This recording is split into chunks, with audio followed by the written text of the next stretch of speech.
बिहार में काबा। बिहार में कंफ्यूजन बा। वहाँ पे लालू प्रसाद यादव टिकट बांटे जा रहे हैं, 10 सिंबल बांट दिए, फिर उनको वापस बुलाया, तेजस्वी यादव ने फिर से बांटना शुरू कर दिया। ये इतना कंफ्यूजन क्यों हो रहा है? बिहार में एक इंटरेस्टिंग है, वहाँ पे एक हिडन फैक्टर है, strike rate factor. Strike rate factor, okay. And Bihar election को ये स्ट्राइक रेट बहुत परेशान करता रहा। क्या है ये स्ट्राइक रेट? दीवार फिल्म देखी है ना? इंडियन पब्लिक को विजय पसंद आता है, इंस्पेक्टर रवि वर्मा ने। और विजय कब बनते हैं? जब अपोजिशन में रहते हैं। तो मुझे अपोजिशन से भी कई बार लगता है कि वो विजय नहीं बन पाते हैं। एंड रवि वर्मा ही विजय भी बन जाता है और विजय भी बन है। इस बार क्या हुआ, जो प्रशांत किशोर फैक्टर कहाँ आया? बीजेपी वो हेट करते हैं दिल्ली में, पटना में जाके, बिहार में, गांव में जाके वो बीजेपी को वोट कर आते हैं। ऐसा जो बड़ा और ऐसा बड़ा तबका है वोटर का, 10,000 रुपया बिहार में देने का मतलब अनप्रेसिडेंटेड ये मुझे, ये तो बिहार की अभी तक इंडियन हिस्ट्री की, इंडियन पॉलिटिक्स सबसे बड़ी फ्रीबीज है। आपको लगता है ये नीतीश का पर्सनल होगा डिसीजन? ये एनआरसी के बाद एक राष्ट्रीय पार्टी के साथ जुड़ने की मुस्लिमों में एक टेंडेंसी बढ़ी है, जहाँ पे लोगों का थोड़ा एडवांस हो जाता है, एक सर्वाइवल रेट से थोड़ा ज्यादा हो जाता है, एजुकेशन और इस पे आ जाता है, तब वो गवर्नमेंट पलट देते हैं। कौन होते हो बोलने वाले? तुम बताओगे कि मैं इस गांव का हूँ नहीं हूँ, ये तुम हमको बताओगे हैं? मतलब पटना से आके मेरे गांव में अब तुम तय करोगे कि मेरा इस गांव में है कि नहीं। अब ये सोच रही, ये इलेक्शन बाद की बात है, पहले तो ईगो, पहले तो बताते हो कि तुम कहाँ के हो। जो लोग नीतीश को सपोर्ट कर रहे हैं उनको आगे क्या भविष्य दिखता है नीतीश के साथ? यही इंटरेस्टिंग सवाल है कि चूल्हे होला व्हाट्सअप। आज का हमारा टॉपिक है बिहार इलेक्शंस, जो कि एक बहुत इंटरेस्टिंग और कॉम्प्लेक्स टॉपिक है। इतना कॉम्प्लेक्स कि राजनीति के जानने वालों का ये मानना है कि आप हिंदुस्तान या भारत को तब तक नहीं समझ सकते जब तक आप बिहार या बिहार इलेक्शंस को नहीं समझते, क्योंकि ये इतना इम्पॉर्टेंट टॉपिक है। So for the first time in the journey of that's a podcast, we have invited 2 guests for you. Both of them journalists, both of them authors, both of them committed foot soldiers of democracy and fine human beings. Narendra Nath Mishra and Meghna. Hi. Thank you so much both of you for taking out time for us. Thanks बुलाने के लिए। हाँ। Thank you for calling me again. So Yes. इस बार My friend Meghnath. yes, इस बार I'm very excited because Narendra sir से मैं मिला था पहले एक Totally. कहीं और, and when I was thinking about Bihar elections, he's a very I read him, I follow him on Twitter, and I think he's a very good person to ask some questions about Bihar. Definitely. Narendra sir यार का- मेरा home state भी है, हाँ हाँ वहाँ से मैंने जर्नलिज्म स्टार्ट भी किया था। तो हाँ जी, हाँ जी, वही ना, हमारे को मतलब ऑथेंटिक जो ऑर्गेनिक हमें जो समझ मिलेगी वो आपसे मिलेगी, और यही था। आप सर के कोशिश साथ होगी। पहले भी हाँ जी नरेंद्र साहब ने पहले भी शूट करना था, वो कुछ हो गया उस हाँ, टाइम पे नहीं उसका कर पाए, बट बहुत अच्छा है कि इस टाइम पे कर रहे हैं। सो नरेंद्र, आपसे ही स्टार्ट करते हैं। हमारे को पहले आप बिहार का थोड़ा पॉलिटिकल लैंडस्केप समझाइए कि अभी इस टाइम पे बिहार में काबा। बिहार में कंफ्यूजन बा। पॉलिटिकली विदाउट फिल्टर अगर बात करें तो एट एनी डे अगर बिहार में दो पोल हैं, एक एनडीए का है, एक इंडिया है, जो महागठबंधन पहले था, वो दैट टर्न टू इंडिया। हाँ जी। एंड इंडिया में आप देख लीजिए, आज अभी जब हम बात कर रहे हैं और आज एक ख़त्म होगा और अगला तो उसका क्लियर नहीं है कि शेप क्या होगा। एनडीए का सारा कैंडिडेट्स भी आ चुके हैं। थ्योरेटिकली जैसे होता है ना कि कोई मैच होता है, क्रिकेट मैच होता है, तो इंडिया पाकिस्तान, इंडिया इंग्लैंड, तो उस टीम की स्ट्रेंथ एंड टीम के पास्ट रिकॉर्ड से बात होती है। वो उस दिन कैसा खेलेगा वो अलग होता है। तो अगर आप पास से बात करें तो at any day Nitish, BJP, Chirag, Manjhi, Kushwaha, formidable force, caste wise, organisation wise, हर तरीके से जो बिहार के हिसाब से अगर आप देखेंगे तो वो एक फेवरेट से ही स्टार्ट करेंगे एट एनी डे। जैसे मैच होता है तो आप उसके बाद भी हार सकता है ना। तो theoretically and practically they start with favourite NDA, क्योंकि नीतीश हैं, वर्स्ट ऑफ द नीतीश भी अगर हैं, अगर जैसे नीतीश का they start with the favourite. आप बात करना बिहार की पब्लिक की, इलेक्शन की, हाँ इलेक्शन रिजल्ट की, हाँ, क्योंकि वो कॉम्बिनेशन जो होता है ना कि आप जैसे नीतीश भी हैं, जिस एक टीम में होता है ना, जैसे मैंने क्या कहा कि मैच से पहले आप मैच के कंपोजिशन पे बात करते हैं, टीम कैसी है, पास्ट रिकॉर्ड कैसा है, प्रेजेंट फॉर्म कैसा है, उस सब को डिस्काउंट करके आप मैच के बारे में बात करते हैं। राइट। फिर भी रिजल्ट अलग हो सकता है। तो मैं उस कंटेस्ट में कर रहा हूँ। अगर आप देखेंगे तो अगर ये भी आप मान लें कि नीतीश ऑफ हैं 20 साल कैंटीन में से, तो ठीक है, हाफ होगा। बीजेपी का वो थोड़ा स्लाइड हो जाएगा। फिर लेकिन चिराग भी हैं, फिर कुशवाहा भी हैं। तो इस तमाम देखेंगे वो they start with the favourite, election की बात कर रहा हूँ। बट ये फेवरेट तो 2020 में भी थे, बट तेजस्वी ने लास्ट में, आप देखा ये मैच लास्ट ओवर तक गया था, ये ऑलमोस्ट तेजस्वी तो ऑलमोस्ट पुल कर दिया था। तो फिर इस बार क्या पुल कर सकता है कि यार 2020 रिपीट हो सकता है? तो उसमें 2 चेंज आए इस बार, 2020 टू 2025। जैसे मैंने कहा कि अब लास्ट मैच से भी, फॉर्म से भी देखते हैं। तो 2020 से 2025 में क्या फ़र्क आया? तो 2020 में चिराग पासवान अलग लड़े थे और उन्होंने और नीतीश की सीट्स के खिलाफ सारे वो लड़े थे। नीतीश आउट ऑफ समथिंग 112 में वो 42 43 थी, बहुत ख़राब था। एंड उसमें कहा गया कि चिराग का एक बड़ा योगदान था। तो चिराग पासवान इस बार एनडीए में आ गए। तो इस बार लेकिन प्रशांत किशोर आ गए। अब प्रशांत किशोर क्या करेंगे? एक जनसुराज हैं, वोट भी हैं। आज की तारीख प्रशांत किशोर किसका वोट काट रहे हैं, अब ये फैक्टर होगा। जैसे चिराग ने वो क्लियरली कर लिया, आज की तारीख में प्रशांत किशोर जो भी वोट लेंगे अधिक, उनका तो अपना दावा है कि वो खुद सरकार बनाएंगे, लेकिन प्रैग्मेटिक देखें तो आज की तारीख में अगर सबसे ज़्यादा वोट अगर उनके जो फॉलोअर हैं या जो मैं ट्रेंड देख रहा हूँ बिहार में, जो बात देख रहा हूँ, तो वो बीजेपी का वोट सबसे अधिक काट रहे हैं। तो अब वो कितना वोट ले पाते हैं क्या उस, तो इस इलेक्शन में सिर्फ 2 चीज़ें निर्भर करेगी, प्रशांत किशोर कितना वोट लेते हैं और किसका काटते हैं। तो काट रहे हैं वो बीजेपी का वोट दिख रहा है। एंड जो पिछले 2004-05 से जो आरजेडी की सबसे बड़ी प्रॉब्लम रहा है बियॉन्ड मुस्लिम यादव, वो कितना वोट ला पाते हैं? क्योंकि अभी भी जो सबसे बड़ी जो ब्लॉक है, जैसे कई बार होता था कि इंडियन क्रिकेट टीम ऑस्ट्रेलिया में पेस बॉलर को नहीं खेल पाती थी, बहुत दिनों के बाद क्रैक कर पाया। अभी भी आरजेडी फुल्ली क्रैक नहीं कर पाई है कि बियॉन्ड मुस्लिम एंड यादव वो कितना वोट ला पाएंगे। इसमें लाए, लेकिन इतना नहीं ला पाए कि वो विनर होकर निकल जाए, या उतना भी ला पाते हैं। एंड अगर आरजेडी नहीं ला पाती तो उनके जो पार्टनर कांग्रेस हैं, क्या वो उतने मदद कर पाते हैं दूसरे एंड से? तो ये इलेक्शन अभी इस तरह से अभी वॉइस कर रहा है। ये सब सवाल में के जवाब में ही आपको 14 नवंबर का रिजल्ट छिपा। इतना इंटरेस्टिंग है ना कि अभी I think he spoke for exactly I think 4 minutes and उसमें ही मेरे 6 सवाल आ गए which is and which shows you कितना confusing है Bihar elections, right. You want to go? हाँ, मुझे पूछना था आपसे कि क्या लोग बोल रहे हैं कि दशकों बाद बिहार में एक ट्रायंगुलर कॉन्टेस्ट हो रहा है। जैसे पहले लालू प्रसाद यादव का आरजेडी एंड कांग्रेस का कॉम्बिनेशन मिलके रूल किया, फिर Rabri Devi and everything in the last few decades. Then उसके बाद नीतीश कुमार और बीजेपी आए, फिर उन्होंने रूल किया। फिर अभी जो लास्ट थोड़ा सा तेजस्वी का पीरियड था, फिर से नीतीश कुमार आ गए। Nitish Kumar is a constant for the last 20 years। उसके पहले Lalu was a constant for about 15 years। तो 35 years में यही 2 पार्टीज के बीच में चल रहा है। आई फील लाइक बीजेपी और कांग्रेस थोड़ा सा सपोर्टिंग रोल में ही रहे हमेशा। एंड वही एक प्रशांत किशोर सिंह का लॉजिक देते कि वही जिम्मेदार है ये लोगों को रखने के लिए। तो एक ही पूछना था कि अभी प्रशांत किशोर आ गए, तो रियलिस्टिकली क्या इसको ट्रायंगुलर कॉन्टेस्ट बोल भी सकते हैं या इट्स एन एग्जैजरेशन? ऑल्सो इसमें प्रशांत किशोर ने जो विड्रॉ भी किया अपना नाम जो भी है, उसको भी आप समझाइए कि उसका इम्पैक्ट भी उनकी पार्टी पे या इलेक्शंस पे क्या है। इसको आप पॉलिटिकली नहीं, बिहार को सोशली समझना पड़ेगा।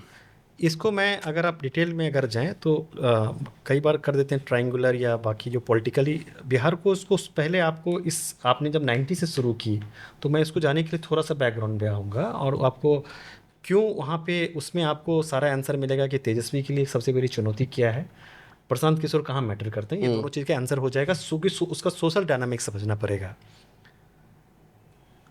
मैं किसी के पक्ष या विपक्ष की बात नहीं कर रहा हूँ, जो फैक्चुअल पोजीशन है मैं आपको बताता हूँ कि बिहार का सोसाइटी क्या है। लालू प्रसाद ने, जैसे आपने कहा कि 10 साल खुद रहे और उनकी वाइफ राबड़ी देवी रही, उस पर नीतीश कुमार आए। 2005 के बाद आरजेडी सारी चुनाव हारी है एक्सेप्ट 2015 के, जब नीतीश कुमार साथ थे। आरजेडी ने अकेला अभी तक एक भी चुनाव पिछले 20 साल से एक भी चुनाव नहीं जीता है। उसके पीछे बड़ा रीज़न, जैसे मैंने उसको मैं अभी डिटेल आउट करता हूँ कि उसमें मुस्लिम यादव के अलावा आरजेडी को कोई भी अभी भी बड़ा ब्लॉक वोट नहीं करता है। वोट ही नहीं करता है, उसके पीछे क्या है कि कई बार आप बड़ा इंटरेस्टिंग है, आप कई सारे लोगों से मिलेंगे जो दिल्ली में मिल लेंगे, बॉम्बे मिल लेंगे, कई सारे बिहारी जो आपको, इससे पोल होता है ना कि अब आरजेडी को कौन वोट करेगा, एंटी बीजेपी वाला वोट करेगा, एंटी जेडीयू का आदमी वोट करेगा। तो आरजेडी का सबसे बड़ी चुनौती क्या है कि सोशली एक ऐसा एक बन गया है, एक मेंटल ब्लॉक बन गया है कि अगर आप दिल्ली में कई सारे बिहारी से मिलेंगे जो आपको बहुत ज़्यादा एंटी बीजेपी दिखेंगे, लेकिन वो वहाँ पे जाकर बिहार जाके वो वोट करते हैं बीजेपी को। आपको 10 साल में भी आपको नीतीश को, आप कई सारे बिहारी से जैसे हम लोग मिलेंगे, वो नीतीश को बीजेपी को बहुत गाली देंगे। आप एज्यूम करेंगे इनसे बात करके तब तो ये तो वोट देगा, इलेक्शन के वोटिंग के दिन तक वो गाली देगा आपको, बीजेपी और जेडीयू के आपसे जाते ही उसकी बुराई सुना देगा, सब कुछ कहेगा, वोट देने जाएगा। आप वोट नहीं, वहाँ पे जब देखेगा तो वो सोचेगा कि भैया मैं ज़िंदगी में लालटेन को वोट नहीं करूँगा। एक बड़ा तबका है जिसके साथ आज ये भी है कि मैं ज़िंदगी में, ठीक है ये दोनों है, लेकिन मैं लालटेन को वोट नहीं करूँगा। एंड वो एंड ऑफ द डे वो बीजेपी या जेडीयू को वोट करके आ जाता है। Is it out of fear? ये जो फीलिंग है, फियर के साथ क्या होती है ना कि लेगेसी अटैच हो जाती है। नहीं मतलब like for example the reason, थोड़ा सा एलैबोरेट करने के लिए, क्योंकि लालू प्रसाद यादव जब थे वहाँ पे बिहार में, तो उनको उसको जंगल राज बोला जाता था। But like again that's a very aside, because मुझे वो लगता है थोड़ा सा अपर कास्ट नैरेटिव भी है वहाँ पे। पर फिर भी लाइक लोगों के दिमाग में एक बैठा है कि लालू प्रसाद जब थे तब उनके जो दो, आई थिंक राबड़ी देवी के दो ब्रदर्स थे, साधु यादव, सुभाष यादव, साधु यादव और Subhash Yadav, they were terrifying. Like I mean they were like कहर मचा दिया था उन्होंने, वो किडनैपिंग रिंग चलाते थे वगैरह वगैरह, मूवीज भी बनी थी। हाँ अपहरण टाइप मूवीज बनी। तो वो फियर है उनके दिमाग में, इसीलिए होता है। फियर क्या होता है कि आप 20-30 साल के बाद वो फियर नहीं होता है, वो फियर क्या होता है कि fear turns into the legacy, right. वो वाला एंड क्या होता है कि आप अगर जैसे फिर मैं मैच एनालॉजी में आऊँगा कि अगर आप मैच में कोई 2 छक्का मार देते हैं फिर बाद में नहीं हो, तो आपकी इमेज होगी आप हमेशा छक्का मारते हैं। तो एक उसमें 2 चीज़ें, फिर मैं आपको उसी को, फिर आपका आंसर मैं आगे मैं बता दे रहा हूँ। 2 चीज़ें मैं बता दे रहा हूँ क्यों। तो इस बार क्या हुआ, जो प्रशांत किशोर फैक्टर कहाँ आया, तो ऐसा जो डेडिकेटेड, मैं कह रहा हूँ कि वो भरपूर, उनको बीजेपी वो हेट करते हैं दिल्ली में, लेकिन दिल्ली में आके, लेकिन पटना में जाके, बिहार में गांव में जाके वो बीजेपी को वोट कर आते हैं।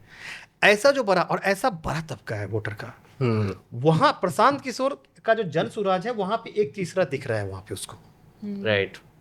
इस बार प्रशांत किशोर नहीं, अगर हो सकता है कि आप पार्टी खोल लेते, हो सकता है कि आपको वो दे देते, क्योंकि उनको लालटेन को नहीं देना है, and they are not liking BJP JDU, लेकिन उनके लिए ऑप्शन लालटेन नहीं है। तो इस बार एक विकल्प या मुझे अपना जो भी है मैं इसको दे के आ जाऊंगा, हारे जीते वो कल, क्योंकि वो नहीं कर रहा है, लेकिन जिंदगी में उसे लालटेन को वोट नहीं देना है, लेकिन वो बीजेपी जेडीयू को पसंद नहीं कर रहा है, तो कहाँ करता है? नहीं, बट ये वाला वोटर तो रह भी दिल्ली रहा है। नहीं, वहाँ भी ये चीज़ है। अच्छा। ये नंबर 1। क्योंकि मेरे को तो ये नहीं समझ कि अगर वो यहाँ दिल्ली रह रहे हो तो वो वहाँ की ये चीज़ डायनामिक खराब करने, हाँ, एंड दूसरा जो आपने कहा कि क्या है उसके पीछे एक जो कारण क्या है, क्या वो जंगल राज, वो फिर वो जैसे आपने ये कहा वो बहुत सुपरफिशियल हो जाता है, वो उसको मैं वो उस पर नहीं, आप उसको बिहार यूपी के अगर सोसाइटी को अगर समझेंगे तो ये सिर्फ जंगल राज से पहले का भी मामला है।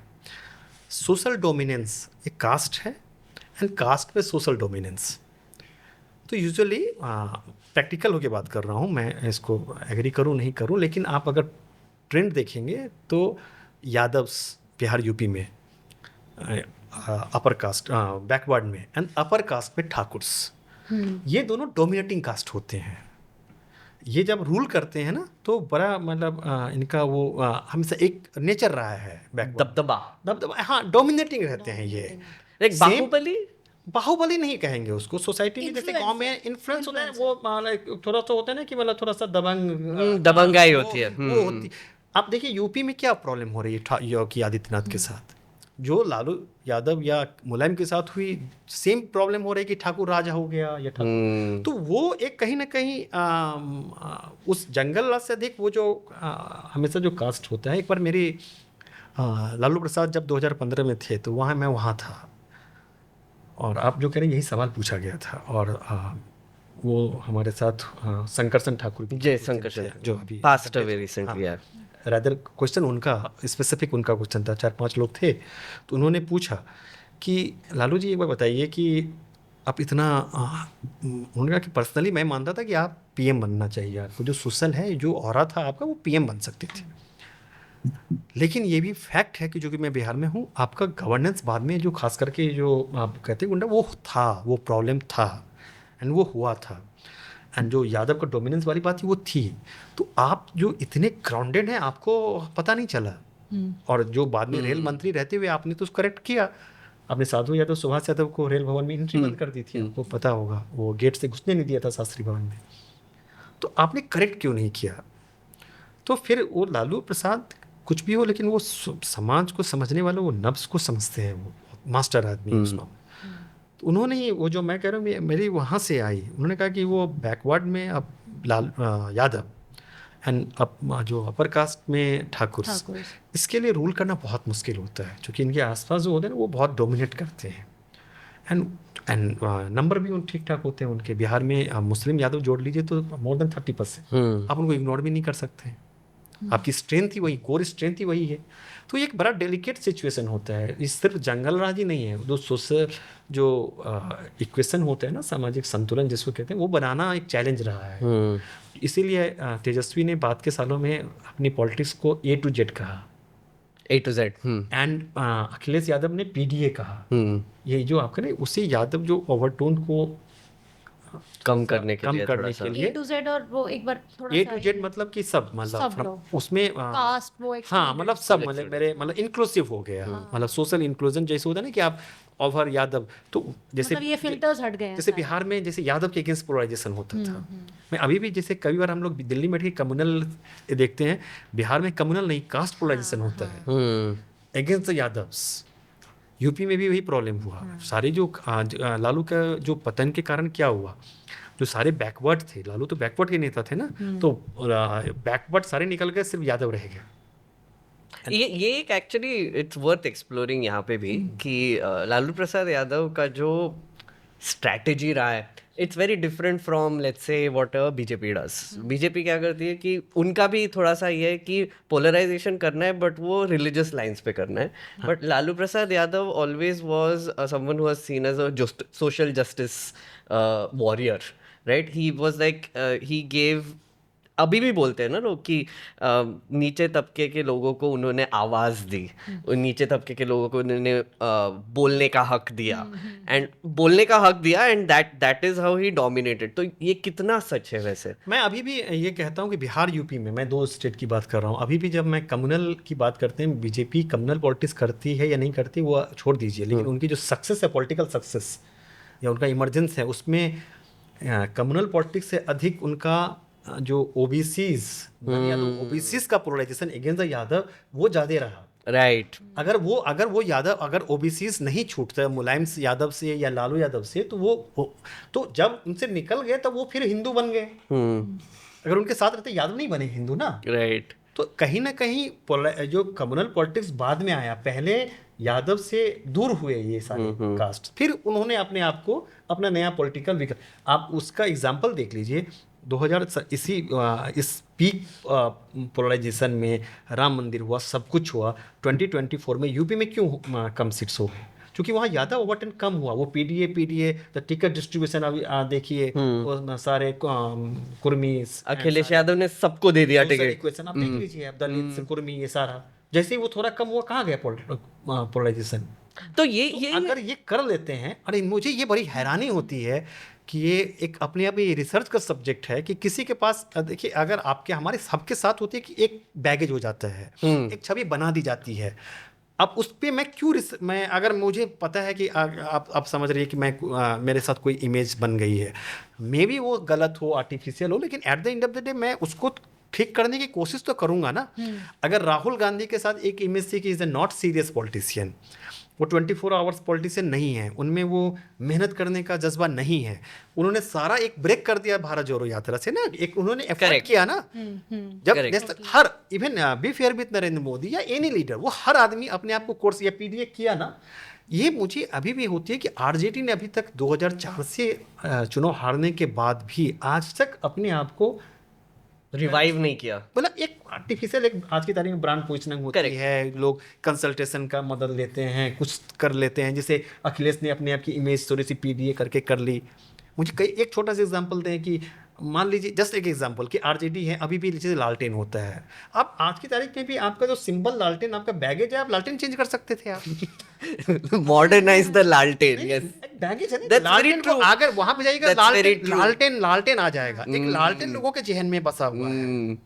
तो आज की तारीख में मुझे कोई भी अगर गौर करे, कोई भी एक ऐसा सोशल पॉलिटिकल एफर्ट हर आदमी, जैसे राहुल गांधी का हुआ, या इवन मुझे याद है कि जब 2014 में जब मोदी आए तो दिल्ली को जब समझ रहे थे, तो उनका लिए 2014 से 2015 का लास्ट तक का बहुत ही कठिन समय था। अगर याद कीजिए, वही 1-2 साल था जब उनकी पॉपुलैरिटी बहुत नीचे आ गई थी, लैंड बिल आ गई थी, सूट बूट की सरकार आ गई थी सारा। फिर उसके बाद उन्होंने टर्न अपना आपका नोटबंदी या जो भी करके, जो भी फेल किया उसकी बात नहीं कर रहा हूँ, उन्होंने अपने आप को एफर्ट किया, रीइन्वेंट किया। फिर वो आया नेशनलिज्म आया, फिर उसने हिंदुत्व, एक उनको लगा कि यह मेरा डाउन हो रहा है, मेरे सूट बूट की सरकार उन पर चिपक गया था, वो नए कॉर्पोरेट नए एजेंडास लेके आए। नए एजेंडा, मतलब हर पार्टी अपने आप को रीइन्वेंट करती है। बट अभी जैसे तेजस्वी यादव नौकरियों की बात कर रहे हैं, हाँ, तो वो आपको लगता है कि कुछ ना कुछ 20 में फायदा हुआ। 2020 में जब मैं उनका रैली करता था, तो वो एक दिन में 18 रैली करते थे, 20 रैली करते थे। एंड वो जाते थे एक रैली में 10 मिनट की, 15 मिनट की, हार्डली 12 मिनट बोलते थे। एक मंच पे आए, एक जो कॉमन इंट्रोडक्शन की, आप हैं, 2 मिनट का इंट्रोडक्शन हुआ, एंड नेक्स्ट 7-8 मिनट सिर्फ एक ही बात, सरकार आएगी, पहला कैबिनेट डिसीजन 10 लाख नौकरी, बस। एंड सिर्फ इसी 10 लाख नौकरी के नाम पर उन्होंने एक बड़ा तबका, जो कह रहे हैं कि जो ब्लॉक है, जो नहीं कर सकता है, तो उसमें से एक यूथ जो 18 से 30 का जो था, उन्होंने सारे कास्ट के 18 से 30 लोगों का अपनी तरफ कर लिया। जैसे अगर बिहार में मुस्लिम यादव 32% के आसपास अगर हैं, उनको वोट मिला 38-39%, तो मतलब ज्यादा 6% इसका मतलब खींचा। वो बाहर से खींचा उन्होंने। और कांग्रेस की स्थिति इस बार, कांग्रेस खुद 8%, उसमें तो कांग्रेस भी 0 थी, नोटा के बराबर थी। तो खुद अपने दम पे तेजस्वी ने जब एक कोशिश की, देखिए मैं हमेशा ये मानना है कि कुछ भी हो जाए, इस इंडियन पॉलिटिक्स में पब्लिक इतनी स्मार्ट है, अगर आप मेहनत करते हैं, आप कुछ एफर्ट करते हैं, वो आपको रिजल्ट दे के जाती है। तो मेरा एक यहाँ पे ही एक सवाल था रीइन्वेंशन के बारे में, विच is very interesting what you said, right, कि जैसे पार्टीज खुद को रीइन्वेंट करती है बार बार, आरजेडी ने ये किया है या नहीं किया, मुझे समझ में नहीं आ रहा। क्योंकि एक तो मैंने देखा कि आई थिंक किसी ने बोला कि 2020 में जब इलेक्शंस हुए थे, तो तेजस्वी यादव ने लालू प्रसाद यादव का चेहरा भी नहीं रखा था और बहुत डिस्टेंस कर लिया था, यही मैं आने वाला था। और अभी इस बार आई थिंक थोड़ा सा लेगेसी ले रहे वो, मतलब वो बोलते हैं कि नहीं, हमारे पिताजी ने आपको आवाज दी, अब हम आपको नौकरी देंगे, like so it's like he is sort of saying कि हम थोड़ा एडवांस्ड वर्जन है, लाइक रीइन्वेंट नहीं कर रहे पर। और ये जॉब्स वाला भी जो वो जब आए पावर में, तो उन्होंने अभी जो बोलबाला चल रहा है कि उन्होंने ही जॉब्स दिए थे, वो डेप्यूटी चीफ मिनिस्टर थे, पर उन्होंने कुछ कितने नहीं, जॉब्स का क्रेडिट उनको मिला है। हाँ। आप जो कह रहे हैं 2020 का, वो इंटरेस्टिंग बात है। वो 2020 का चुनाव में जो आप कह रहे रीइन्वेंट वाली बात कह रहे हैं, मेरा इसमें सवाल है कि तेजस्वी ने बहुत एफर्ट किया अभी तक, बट लालू प्रसाद ने कभी नहीं एफर्ट किया, राइट, ठीक है ना। वो लालू प्रसाद के ना करने के पीछे बहुत सारा रीज़न भी हो सकता है कि 2014-15 के बाद वो लगातार हेल्थ इश्यूज या जेल में रहे। उसमें 2020 में अगर याद करें तो लालू का तो पोस्टर नहीं था, वो अलग बात है। लालू 1.5-2 साल से वो जेल में भी थे, राइट, तो वो जेहन से दूर जा चुके थे। वो उसमें पॉलिटिकल डिस्कशन, पॉलिटिकल उस डिस्कोर्स में थी नहीं, एंड पूरे बिहार में कहीं भी वो लालू उसमें दिखते नहीं थे। तो इसका मतलब, और तेजस्वी ने वो अपने दम पे चुनाव लड़ा था, राइट, एंड उनको उसका प्रीमियम मिला था, राइट। आप इसी में आपका आंसर है कि कहाँ ब्लॉक छुपा हुआ है।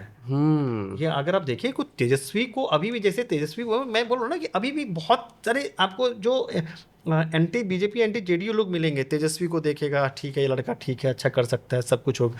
फिर जैसे ही वो लेगेसी आएगी, फिर वो अचानक वो होता है ना कि दौरा आ जाता है। हम वो एक बड़ा, इसीलिए आप देख रहे हैं तेजस्वी का जो रीइन्वेंट आपने तेज प्रताप को दूर किया, हाँ, रोहिणी आचार्य से दूरी की, फैमिली में किसी को टिकट नहीं देना।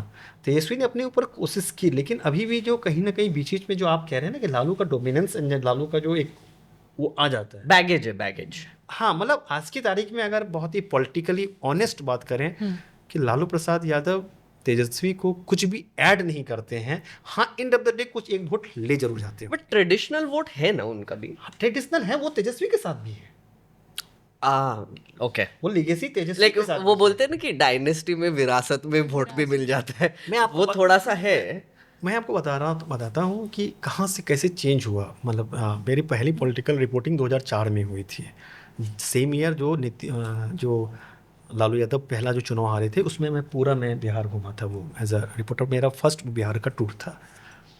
एंड नीतीश कुमार एंड बिहार जैसे कास्ट ड्रिवन स्टेट, जहाँ पे लालू प्रसाद यादव उसमें पीक पे थे, एंड उनके कास्ट का जो नेता है वो उनका जो यादव है अराउंड 15% 20% के आसपास है, उतना कंसंट्रेशन। वहाँ पे नीतीश कुमार इमर्ज कर रहे थे, नीतीश कुमार कुर्मी। बिहार में कितना है वो कास्ट न्यूट्रल स्टेट है, 8%? नहीं 2-3%। ओह, 2-3%, ओह, कुर्मी okay. कोई जोड़ के वो तो कास्ट न्यूट्रल ही कहेंगे उनके लिए आना। तो मुझे कब लगा जाना कि मुजफ्फरपुर में घूम रहा था, मुजफ्फरपुर में एक गांव है कांटी, तो शाम का वक्त था, 4 बजे क्रॉस कर रहा था, तो वहाँ पे कहीं पता चला कि एक बगल के गांव में मारपीट हुई थी रात में।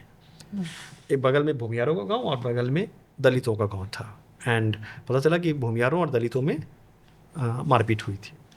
तो मैं दलितों के गांव गया देखने के लिए क्या था, तो वहाँ एक रिटायर्ड मास्टर साहब निकले, तो उनसे बैठ के बात करने लगा। पूछा कि क्या हुआ, बोले कल रात में हो गया था, लड़का लोग था आपस में मारा हुआ, कुछ का कपार फूट गया, मतलब सर फूट गया।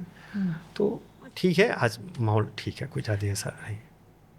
तो फिर उनसे, चूँकि पॉलिटिकल है जा रहे हैं, तो ये मारपीट के अलावा मुझे जानना था। मैंने कि क्या हुआ, फिर रात में पुलिस आई थी। बोले देखो पुलिस तो आई थी, और रात में 12 बजे डीएसपी साहब इंस्पेक्टर के साथ 2-3 जीप पुलिस आई और सबके दरवाज़ा खटके हम लोग को बाहर निकाला था। बोले तब क्या हुआ, बोली देखिए यही अब क्या हुआ कि पहले जो अगर मारपीट ऐसी होती तो आते इसी तरह से 12 बजे रात में और ठकठकाते, और ठकठका के खुलते सीधे घर में घुसते, सब मारना शुरू करते। वो हम लोगों को छोड़ते नहीं, बहुत मारते, और अभी तक हम भी नहीं रहते, हम लोग जेल में रहते। लेकिन वो आए, सबको निकाले, पूछे क्या हुआ नहीं हुआ करके, तो एक आध दो लड़का जो सही में मारपीट किया तो उसको किए, लेकिन हम लोगों को पूरा सही बात एफआईआर में लिखे लालू यादव यही किया है। तो बोले कि तब ठीक है, तो इलेक्शन था, उन्होंने कहा वोट किसको देंगे। बोले लेकिन लालू को इस बार नहीं देंगे, इस बार नीतीश कुमार को देंगे। नहीं क्यों, अभी तो आप बोल रहे थे कि लालू ने तो ये कर दिया। बोले कि अब जो लालू जी ने तो कर दिया ना, अब कोई डीएसपी पुलिस का हिम्मत नहीं है कि भर में मारेगा। अब हम लोग में अब ये आ गया, अब ये जो लड़कन लोग जो मारपीट करता है, अब इसका बेहतर चलना है, अब इसको नौकरी चाहिए। अब तो पावर आ गया, अब पावर जाएगा नहीं, वो आगे है। नीतीश कुमार भी बैकवर्ड है, तो बैकवर्ड एम्पावरमेंट मेरा हो गया है। तो यहाँ जो लालू से नीतीश का जो शिफ्ट था ना, मुझे लगता है कि लालू यहाँ पे उस ट्रांसफॉर्मेशन को नहीं कर पाए। वहाँ पे वेरी उस इंटरेस्टिंग। गैप को तेजस्वी भरना चाह रहे हैं। कई बार जब तेजस्वी जब डिप्टी सीएम थे, तो वो कहते थे कि it's a mix of Nitish and Lalu, and वो अपनी पोजीशन भी उसी हिसाब से करते हैं और उनको फ्यूचर भी उसी तरह। जिस दिन वो पूरी तरह से, और कहीं ना कहीं मतलब हुआ है, उन्होंने काफ़ी मेहनत की है और हुआ है, ऐसा नहीं है।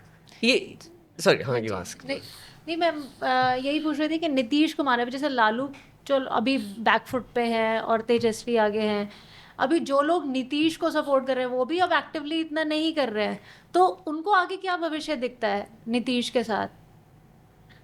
यही इंटरेस्टिंग सवाल है कि जैसे मैंने कहा कि 2000 अभी मुझे फिर से वहाँ देखना पड़ेगा। जैसे 2004-05 में जैसे मैंने कहा कि लालू तो बहुत अच्छे थे, लेकिन अब यहाँ से मुझे आगे नीतीश इसलिए चाहिए कि अब मेरे पास तो पावर है।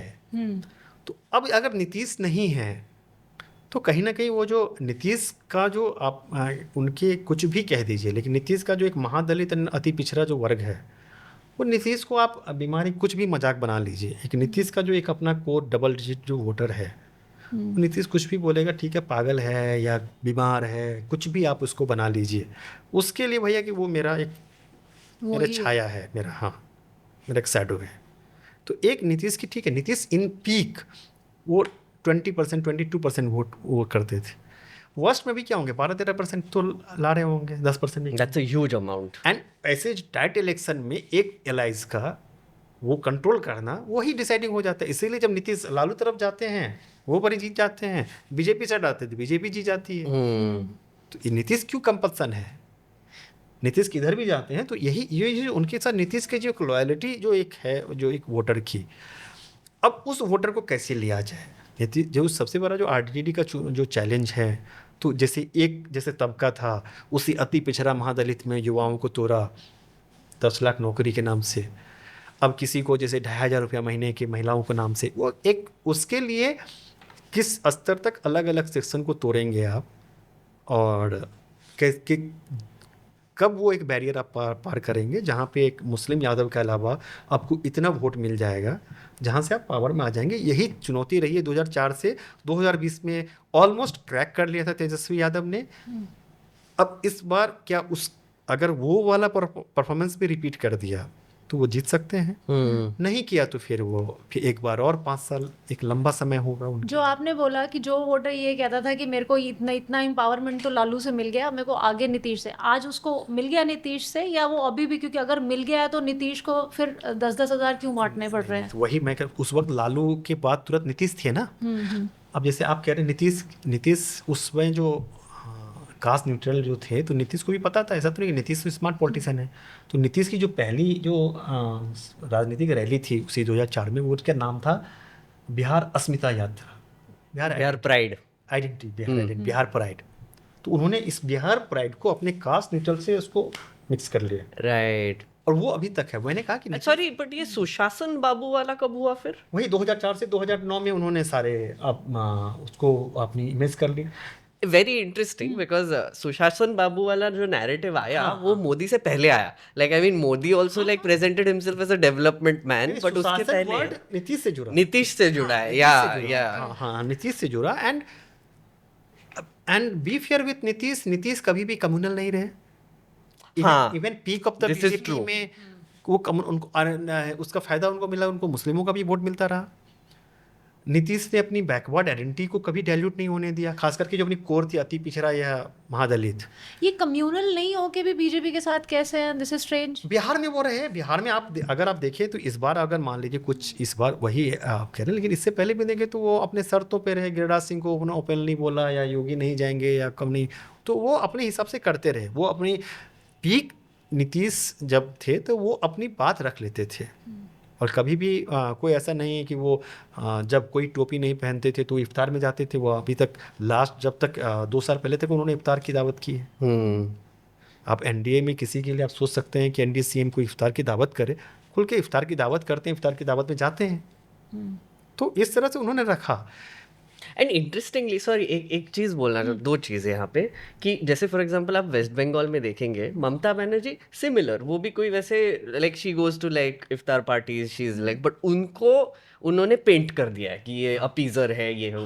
बट नीतीश कुमार के साथ ये कभी नहीं हुआ है। नहीं हुआ नीतीश कुमार, क्योंकि वो लगातार बीजेपी के साथ रहे ना। Exactly my point. But also another thing, sorry, ये जो बीजेपी और इसका जो गठबंधन है नीतीश का, मुझे कभी कभी लगता है कि बिहार बीजेपी टेक्सचर में बहुत अलग है। Like the organisation itself is it different, क्योंकि यूपी में ही देखोगे आप। तो मुझे लग रहा है कि जो चैलेंज है आपने जो फिर वो मैं आपका वो सवाल इंटरेस्टिंग था। जैसे 2004 में अगर लालू के बाद तो जैसे लालू के बाद लोग कुछ आगे देखना चाह रहे, आज क्यों नहीं देखना चाह रहे हैं? आज की उसमें लालू के बाद तुरंत बोलने के लिए नीतीश थे, राइट। आज नीतीश के बाद कौन है? एंड वही मैं कह रहा हूँ, यही बीजेपी के चैलेंज है। बीजेपी आज की तारीख में भी एक उनके पास कोई लीडरशिप नहीं है, and due to the Muslim and Yadav RJD के साथ हैं, एंड अति पिछड़ा दलित अभी भी वो प्राइमरली नीतीश वोटर हैं। तो अभी भी बीजेपी बिहार में मोर लाइक अ अपर कास्ट पार्टी अभी भी। तो एंड अपर कास्ट आपको नैरेटिव दे सकती है, या आपको सोशल मीडिया पे आपको बुली पावर दे सकती है, वोट नहीं दे सकती। अभी भी जो बीजेपी का चैलेंज है, तो अभी भी उनके पास कोई लीडर नहीं है। क्यों नहीं है, मुझे वही पूछना था कि वही है ना, जैसे आपने कहा ना कि नीतीश आया, नीतीश आ गए, नीतीश आए, लालू यादव आए, तेजस्वी आए, नीतीश आए, अभी भी बिहार में जैसे आपने कहा ना कि मुझे अब वो चाहिए। नीतीश ने पहले बात तो नीतीश का डोमिनेंस रहा पूरा। नीतीश बहुत ही स्मार्ट पॉलिटिशियन, वो जानते हैं कि कैसे किसी को ऊपर किया जाए, नीचे किया जाए। पीक में तो खैर नीतीश से ज़्यादा स्मार्ट पॉलिटिशियन तो कोई था नहीं वो। उन्होंने बढ़ने नहीं दिया। उन्होंने पढ़ने भी नहीं दिया, और चूंकि एक सोशली भी एक मुसलमान यादव के लिए आरजेडी तेजस्वी नेता ऑलरेडी हैं, अति पिछड़ा दलितों को नीतीश से कोई दिक्कत नहीं है, तो आपके पास कौन आएगा?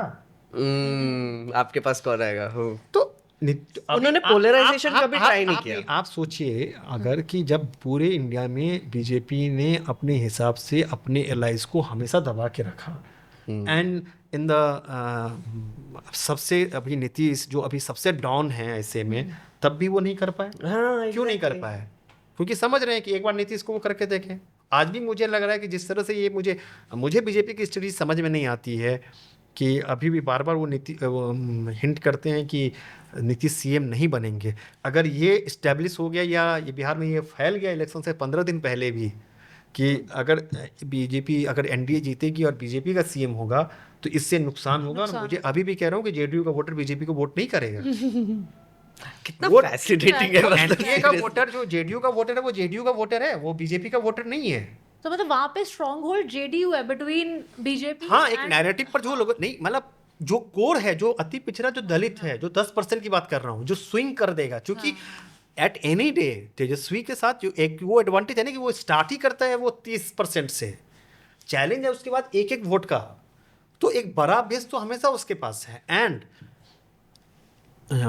पॉलिटिक हटा दीजिए, अगर अति पिछड़ा दलित को किसी दिन बाद में होगा कि आपको सोशली कह रहा हूँ ये अगर आपको अलाइन करना होगा, अब हटा दीजिए, अब आपके पास 2 ही ऑप्शन है, अलाइन करना है समाज में, यादव के साथ कीजिएगा या बैकवर्ड के साथ या अपर कास्ट के साथ कीजिएगा, तो बोलेगा मैं यादव के साथ कर लूँगा। यू गॉट द पॉइंट ना? तो ये है, इसीलिए यहाँ पे नीतीश बैलेंस फैक्टर होते हैं। But BJP so I mean one of the national narratives, हमने भी बात की थी इस पे कि BJP has the man who is Modi, machinery जो पूरा इतना फैला हुआ मशीनरी उनका, it's an election machine and they have the money, right? तो why is it that BJP doesn't ever fight all 243 seats? Because वो ही एक पार्टी है जो कर सकती, ये जनसुराज कर रहा है, बट फिर भी इनके पास इनफाइनाइट रिसोर्सेज है, सब कुछ है, ईडी आईटी सब कुछ, अब तो इलेक्शन कमीशन भी है। तो why aren't they fighting all 243? वही तो मैंने बताया कि उनको दिखता है ये 50% से ऊपर, तो मैंने गिना दिया कि जो उनको वोट नहीं करेंगे कभी भी, उनको बस 40%। But is this like a guarantee कि नहीं करेंगे? Like they can not even change that narrative. Guarantee. एक बार रिस्क लिया ना, तो आप तो कह रहे हैं कि 2015 में तो रिस्क लिया, 50 सीट पे आ गए थे, right, and that was the peak. Right. अब तो 11 साल के बाद थोड़ा फेटिक भी है। हाँ, मतलब 2000, दैट्स ट्रू, दैट्स तो मतलब कोशिश डरे हुए वहां पे बेसिकली। कोशिश वो सोशली है, वो मैं कह रहा हूँ ना, वो आपको उसको बिहार को सिर्फ पॉलिटिकल प्रिज्म से नहीं देखना पड़ेगा, सोशल प्रिज्म से देखना पड़ेगा। एंड बीजेपी वो डेवलप नहीं कर पाई, क्योंकि लालू रहे फिर नीतीश रहे। बीजेपी तो अब खैर पावर में नहीं कर पाई, कांग्रेस भी, मतलब कोई नेशनल पार्टी नहीं कर सकती बिहार में। नहीं, कांग्रेस, हाँ, अब यहाँ पे अब क्या है, ये कांग्रेस का इंटरेस्टिंग है। 90 तक तो 52 से 90 तक तो कांग्रेस का ही रोल था। एंड बिहार अभी भी मुझे लगता है कि बिहार में अगर यूपी का देखें तो बिहार में कांग्रेस की रिकॉल वैल्यू ज़्यादा है। अच्छा। लगातार, हाँ, क्योंकि यूपी में कई सारे लंबे मायावती, अखिलेश, बीजेपी, राजनाथ, बहुत लीडर्स है, लेकिन बिहार में सिर्फ 2 लीडर, लालू नीतीश रहे। उससे पहले अगर देखिएगा तो सिर्फ कांग्रेस। तो वो लोगों के जहन में अभी भी कांग्रेस के लिए एक है, अपर कास्ट में अगर होगा तो कांग्रेस के लिए वहाँ ज़्यादा बेटर है। मतलब कांग्रेस उस टाइम पे कांग्रेस और ऑन इट्स ओन, या हाँ, लेकिन कांग्रेस ने बिहार में 90 से जब कांग्रेस का खात्मा हुआ वहाँ से, उसके बाद से लेके ये पहली बार कोई एक बिहार में, मतलब मेरे जहन में, हो सकता है कि मैं गलत हूँ, कोई 15 दिन का कोई प्रोग्राम दिखा वोटर अधिकार, जहाँ पे राहुल गांधी जैसे बड़े राष्ट्रीय नेता 15 दिन तक बिहार में घूमते रहे। ये फर्स्ट इवेंट है पिछले 25 साल में कांग्रेस का। वाओ, कोई इससे पहले कोई इवेंट ही नहीं था। एंड मुझे लगता है कि यही चैलेंज है, क्योंकि एट एनी डे अब मान लीजिए मुस्लिम यादव की मैंने बात की, आरजेडी का, तो मुस्लिम आज की तारीख में वो कहीं भी स्विच कर सकती है, वो कांग्रेस के पास भी वो बीजेपी नहीं जाएगी ना, वो एंटी बीजेपी कोई भी स्ट्रांग के साथ जा सकती है। तो अगर फर्ज कीजिए जैसे मुस्लिम देख रहा है 2004 से भैया मैं आरजेडी को दे रहा हूँ, लेकिन वो जीत तो नहीं रही है। अगर किसी दिन लग जाएगा मुस्लिम को कि मेरे बिना कांग्रेस 10-15% खुद ही ले रही है, तो at that day they will prefer Congress institute of RJD. तो ये एक चैलेंज है ये कांग्रेस के लिए, वहाँ पे आरजेडी के लिए ये जो कॉम्बिनेशन है। तो कांग्रेस को लग रहा है कि अब वो टाइम आ रहा है जहाँ पे हम अपना रोल उसी तरह से आगे बढ़ाएं जैसे बिहार में जेडीयू के साथ बीजेपी ने इक्वल शेयर पे किया। अभी तो रिसीविंग एंड पे तो 2% 3% खुद ही ऐड नहीं कर रहे हैं। अब लग रहा है कि कांग्रेस का ये क्लेम है कि भैया जो आप जिस मुस्लिम वोट की बात करते हो वैसे आपका नहीं है, आप अलग लड़के देखो, हो सकता है कि आदि मेरे पास आ जाए। जो फैक्ट है आज की तारीख में, पोस्ट राहुल गांधी का जो भी पॉलिटिक्स रही है उसने 2 तबके को अपने पक्ष में किया है, दलित्स एंड मुस्लिम।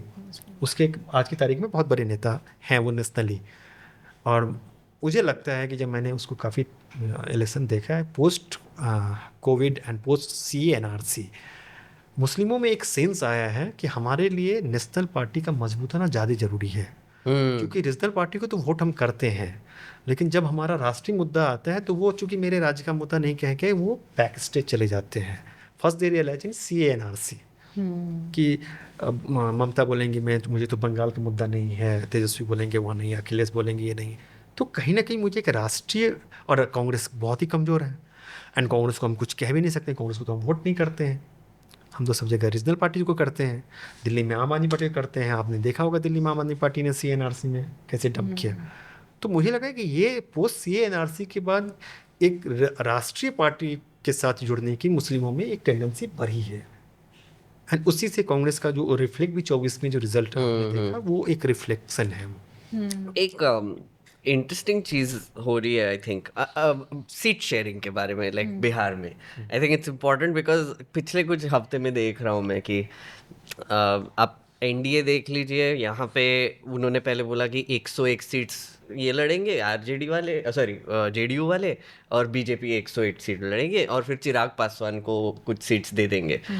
फिर बाद में पता चला कि नीतीश कुमार के घर के बाहर धरने हो रहे हैं और नीतीश कुमार अपने टिकट्स बांटे जा रहे हैं और वो कुछ फाइनलाइज नहीं हुआ। और उस साइड महागठबंधन में भी तेजस्वी यादव ने कुछ कॉम्बिनेशन बनाया, वो दिल्ली आए, उनका राहुल गांधी के साथ मिलके फाइनलाइज होना था पर वो मिले बिना ही चले गए, और वहाँ पे लालू प्रसाद यादव टिकट बांटे जा रहे हैं, 10 सिंबल बांट दिए, फिर उनको वापस बुलाया, तेजस्वी यादव ने फिर से बांटना शुरू कर दिया। ये इतना कंफ्यूजन क्यों हो रहा है यहाँ पे? जनसुराज की वजह से हो रहा है? नहीं। सीट यहाँ पे जो कई बार जो इसमें आधी रिपोर्टिंग, सीट नंबर्स का कोई चॉइस नहीं था, चॉइस ऑफ द सीट्स का मसला था। ओके। बिहार में एक इंटरेस्टिंग है, वहाँ पे बिहार में एक हिडन एक फैक्टर है, strike rate factor. Strike rate factor, okay. And Bihar election को ये स्ट्राइक रेट बहुत परेशान करता रहा। क्या है ये स्ट्राइक रेट? स्ट्राइक रेट का बैकग्राउंड आप आइए, 2009 में पहली बार आया, जब 2004 में जब बीजेपी JDU आई, तो JDU उस समय बहुत बड़ी पार्टी थी, बीजेपी थोड़ी सी कंपेटिवली छोटी पार्टी थी। तो बीजेपी 145 सीट पे लड़ी एंड 143 के आसपास लड़ी, 243, एंड बीजेपी 100 सीट पे लड़ी 2009 में। तो आउट ऑफ 100 अराउंड 100 वही 1-2 नंबर देखना पड़ेगा, एंड उसमें 91 सीट्स बीजेपी को आया एंड 143 में करीब 110 के आसपास JDU का आया। फर्स्ट टाइम उस समय कॉइन दिए बीजेपी ने फ्लोट किया थ्योरी, एंड उस समय मोदी का इमरजेंसी हो रहा था 2010 में, 10 के असेंबली इलेक्शन की बात कर रहा हूँ, तब दिया कि देखते हैं आप, ठीक है JDU बहुत बड़ी पार्टी है लेकिन स्ट्राइक रेट देखिए मेरा। From that day strike, and वो स्ट्राइक रेट JDU के मन में बैठ गया, एंड वहीं से बीजेपी JDU को पहली बार रिलेशन खराब हुआ, that strike rate, and that finally led to the breakup. Essentially जितने सीट्स लड़े उसमें से कितने जीते वो मैटर करता है। वो JDU ने दिखा दिया, नहीं और जगह नहीं होता है, वहां पे आया स्ट्राइक रेट वहां से। एंड एक्चुअली सॉरी एक इंटरप्शन, चिराग पासवान वही मैं अभी वही यूज कर रहा है, कम से कम अभी तो वहां से आया, वहां पहली बार ये हो गया आइए 2015 लालू और नीतीश साथ आए, Lalu Nitish same seat number पे लड़े, कुछ एक आधु बार उसमें आरजेडी का स्ट्राइक रेट अधिक हो गया। तो जब भले नीतीश जीत गए, लेकिन आरजेडी हमेशा बोलती थी कि देखते हो जीते लेकिन वोट मेरा था, स्ट्राइक रेट देख। That led to the breakup. वहीं से वो गांठ पड़ी। फिर आइए चिराग पासवान, बाद में 2 इलेक्शन से 5 में 5 जो भी मिलता है लोकसभा जीत जाते हैं। बोले देखते हो मेरा सीट आता है वो करके, तो 100% स्ट्राइक है। 100% strike वो हो गया, ठीक। और पूरे डायनामिक्स में सबसे कम उनका हाँ, अब आइए 2020 असेंबली इलेक्शन। आरजेडी लड़ी 143 सीट्स पे, आ गई 76 लार्जेस्ट पार्टी हो गई। कांग्रेस लड़ी 70 सीट पे, 19 सीट जीती। 19 सीट। आरजेडी ने कहा कि तुम्हारा स्ट्राइक रेट हमको डुबा गया, ठीक है। तो स्ट्राइक रेट पे लोग चढ़ते रहे और लेट डाउन करते रहे। तो इस बार जो स्ट्राइक रेट से पीड़ित पार्टी हैं उन्होंने कहा कि बेटा देखो प्रॉब्लम क्या है कि तुम तो बड़ी अच्छी सीटें, कांग्रेस का क्या, जैसे अब आते हैं 1 to 1 इस इलेक्शन में, कांग्रेस का कहना है कि भैया जब 2020 में ठीक है हम कम जीते, लेकिन आपने क्या किया कि सारे अर्बन सीट और सारे टफ सीट जो तुम जिंदगी में कभी नहीं जीते वो हमको दे दिया। तो ठीक है, अगर हम ठीक है हार गए वो बात नहीं है, और जब हारने के बाद बोल रहे कि तुम्हारा तो स्ट्राइक रेट खराब था, टफ पिच पे हमको उतार दिए। इस बार बिहार में एक टर्म सुना मैंने, पहली बार सुना, क्रीम सीट्स। हाँ वही स्ट्राइक रेट कारण, वही स्ट्राइक रेट कारण। एंड अब जब चिराग पासवान कह रहे हैं कि जब चिराग पासवान को 29 सीट मिला तो जेडीयू ने देखा, एंड इवन स्टेट बीजेपी के यहाँ पे हो गया, इवन स्टेट बीजेपी भी इससे चिढ़ती है। तो स्टेट बीजेपी एंड जेडीयू ने देखा कि 29 सीट में तो सारे फिर क्रीम सीट मिल गए उसको, क्रीम सीट। तो भैया ये सीट तो अब नहीं देंगे तुमको, फिर जैसे सीट में तुमको दे देंगे, वोट हमारे से भी एक अलायंस में जीतोगे, गुडविल में तुमको मिला, और बाद में बोलोगे देखो मेरा स्ट्राइक रेट अच्छा था। तो झगड़ा वहां था। कांग्रेस का है कि भैया 70 के बदले भले मैं 55-60 दो, लेकिन विनेबल सीट दो, विनेबल सीट। जेडीयू का और अब लोकल बीजेपी कहना है कि भैया उसको 29 से मुझे दिक्कत नहीं है, मुझे कहना है कि भैया उसमें से सारे कुछ सीट जो एकदम गारंटेड हैं, जो वो क्रीम की सीट कहते हैं, हलवा सीट भी कहते हैं वहाँ का, हलवा सीट। हाँ अच्छा, तो बिहार में तो आप वो दीजिए, एक अलवा भी होता है। हाँ अलवा होता है, हाँ वो पंचायत नहीं देगा, पंचायत से रेंज में। हाँ अलवा मतलब ठेंगा, हाँ ठेंगा। तो ये मामला है स्ट्राइक रेट का। तो इस डायनामिक्स में अभी हम ये सब पॉलिटिकल जागन की बात कर ही रहे हैं, तो एक बार को इजी में ये समझाइए, vote percentages, seats, strike rate, ये सारे डायनामिक्स में सबसे इम्पोर्टेंट चीज़ क्या है जीत के लिए? वो बिहार के कॉन्टेक्स्ट में कहा, बिहार के कॉन्टेक्स्ट, वही तो मैंने कहा ना कि बिहार के कॉन्टेक्स्ट में सबसे बड़ा चैलेंज जो है, बीजेपी हटा दीजिए, अभी आज की तारीख इस इलेक्शन की मैं स्पेसिफिक बात कर रहा हूँ, नीतीश अपना वोट कितना रिटेन करते हैं, एंड क्या जो तेजस्वी को, जो मैंने कहा कि एक जो बाउंड्री तक पहुंच जाते हैं, बाउंड्री से बाहर मिलने के जो क्रैक करने के लिए जो उनको छोटा सा पन जो नहीं मिल पाता है 20 साल, क्या वो उस तबके को चाहे जॉब के नाम पे, या उन्होंने माई बहन योजना की जो वादा किया है 2500 देंगे, या किसी भी कारण से, या इनके 20 सालों के फेटिक के कारण, क्या उस वोट को ले पाते हैं? जैसे बताया ना कि आप सेंचुरी मारने के लिए आप 0 से 95 तक पहुंच जा रहे हैं, लेकिन 95 के बाद आउट हो जाते हैं आप। हाँ। तो क्या 95 से 100 तक आप पूरा कर पाते हैं, या फिर नर्वस 90s में आप आउट हो जाते हैं? क्योंकि आप देखिएगा आरजेडी को कभी भी कितनी भी बुरी होती है तो उसका वोट परसेंटेज कभी भी आपको बुरा नहीं दिखेगा, लेकिन फिर भी आप इलेक्शन बहुत अच्छे तरीके से आ रही है। तो आरजेडी को पता है कि मेरे पास वोट है, लेकिन क्रैक करने के लिए जो एक एक्स फैक्टर चाहिए, जो एक 4-5% का स्विंग, अब बहुत बड़ा स्विंग नहीं चाहिए, बहुत ही छोटा स्विंग चाहिए। 4-5%। 2020 में देखा कि छोटा सा स्विंग आया तो वो सबसे बड़ी पार्टी बन गई थी, अगेंस्ट सारे ऑड में साहब एक तरफ थी तेजस्वी अकेला, ऑलमोस्ट इलेक्शन जीत गया था वो, 2020 में कर चुका है वो। तो नीतीश जो वोट रिटेंशन की बात कर रहे हैं आप, तो अभी फिलहाल एस्टिमेशन में how much votes does he have, like percentage wise? Around 12-13%। कहीं डिस्परेट है, कहीं उस वोट को रिटेन करने का एक इस बार डिस्परेशन, क्योंकि नीतीश कभी भी इस फ्रीबीज पॉलिटिक्स में कभी भी आज तक उन्होंने, दैट्स वेरी ट्रू, आज तक उन्होंने नहीं किया। एक्चुअली वो या 10,000 रुपये देने का, 10,000 रुपया बिहार में देने का मतलब अनप्रेसिडेंटेड, ये तो बिहार की अभी तक इंडियन हिस्ट्री की, इंडियन पॉलिटिक्स सबसे बड़ी फ्रीबीज है। आपको लगता है ये नीतीश का पर्सनल ये होगा डिसीजन? नहीं, किसी का भी नहीं होगा। इसका मतलब अगर नीतीश का नहीं होगा, लेकिन जो भी डिसीजन लिया गया होगा उसके पीछे नीतीश के वोटर के प्रति सर्टेनिटी नहीं है, इसीलिए लिया गया होगा। भले नीतीश का डिसीजन नहीं है वो या नहीं हो, तो आप उसी को एक अपने मन में आए वहम को दूर करने के लिए आप वो चीज कर रहे हैं। इनसिक्योरिटी को हाँ, इसका मतलब है ना 10,000 रुपया। एक इसी से रिलेटेड सवाल था। सो जस्ट फॉर कॉन्टेक्स्ट, वो जीविका दीदी जो एक स्कीम है वो नीतीश कुमार वही के 10,000 गवर्नमेंट ने आई, उनको ही उन्होंने 10,000 रुपए दिए। मैं वीडियोस देख रहा था, कुछ लाइक ग्राउंड रिपोर्ट्स देख रहा था, अजित अंजुम जी के चैनल पे भी देख रहा था कि वो गए वहां पे और दिख रहा है कि 10 में से 2 औरतों को मिला होगा। मतलब टोटली वो बैंक ट्रांसफर नहीं हुआ होगा, जो भी हुआ होगा, बट सब लोग बोल रहे हैं कि पैसे आए ना आए हम वोट नीतीश को ही देंगे। इसमें कितनी सच्चाई? बिकॉज ये विमेन वोट एक बहुत बड़ा उस अब सिर्फ आप सच जीविका दीदी की बात कर रहे हैं, तो जीविका दीदी ट्रेडिशनली नीतीश की वोटर हैं। अच्छा, 20 में भी लास्ट मोमेंट उन्होंने पुल किया था, क्योंकि नीतीश ने इन लोगों को दिया है काफी। ये वो साइकिल वाला टाइप साइकिल के साथ ही नीतीश ने जीविका वालों को काफी एम्पावर किया है वहाँ पे। और कॉन्सेप्ट अच्छा है जीविका दीदी। हाँ, कंसेप्ट अच्छा है। और मैंने कहा ना कि देखिए महिलाओं, अगर आप थोड़ा सा उसके बारे में भी बता पाए थोड़ा सा। जीविका चूंकि उसका आप सोशली देखिए, मैंने कहा कि उसमें क्यों महिलाएं देती नीतीश को। महिलाएं सामान्य तौर पे गांव में महिलाएं थोड़ी अमन चैन पसंद होती हैं, मारपीट अच्छा नहीं लगता। मैंने कहा ना कि कहीं ना उनको सोशल डायनामिक्स में नीतीश उनको कूल फैक्टर, काम फैक्टर देता है उनको लगता है कि कहाँ फिर यादव राज आ गया, लेकिन वो सब फेल है। वो सारी लेडीज बोल देंगी है, लेकिन वो नीतीश उनको देता है कि थोड़ा सा सोसाइटी में मारपीट नहीं है। उनके नज़र में यादव राज नहीं आ जाएगा, यादव राज आ जाएगा तो मारपीट होगी।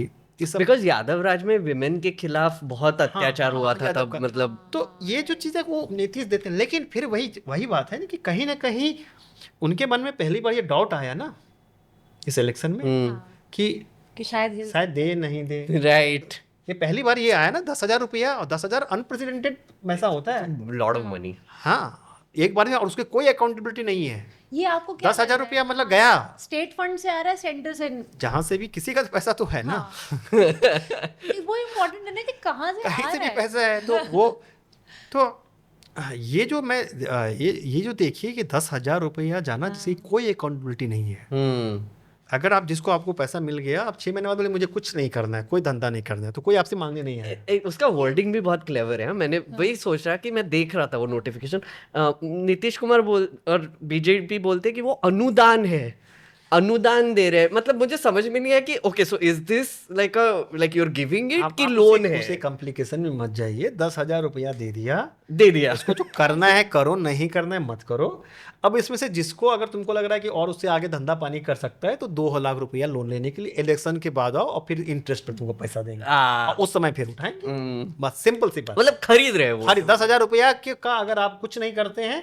और जब मैंने कुछ लोगों से बात की तो लोगों ने कहा कि मैं अपने गांव में इधर पता लगाने के लिए, तो आपने जो कहा कि ये एक इशू आया है, कई लोगों को नहीं पहुंचा है due to the dormant account हो गया, केवाईसी नहीं था, केवाईसी की वजह से केवाईसी था, डोरमेट अकाउंट हो गया, बहुत सारे रीजंस हैं।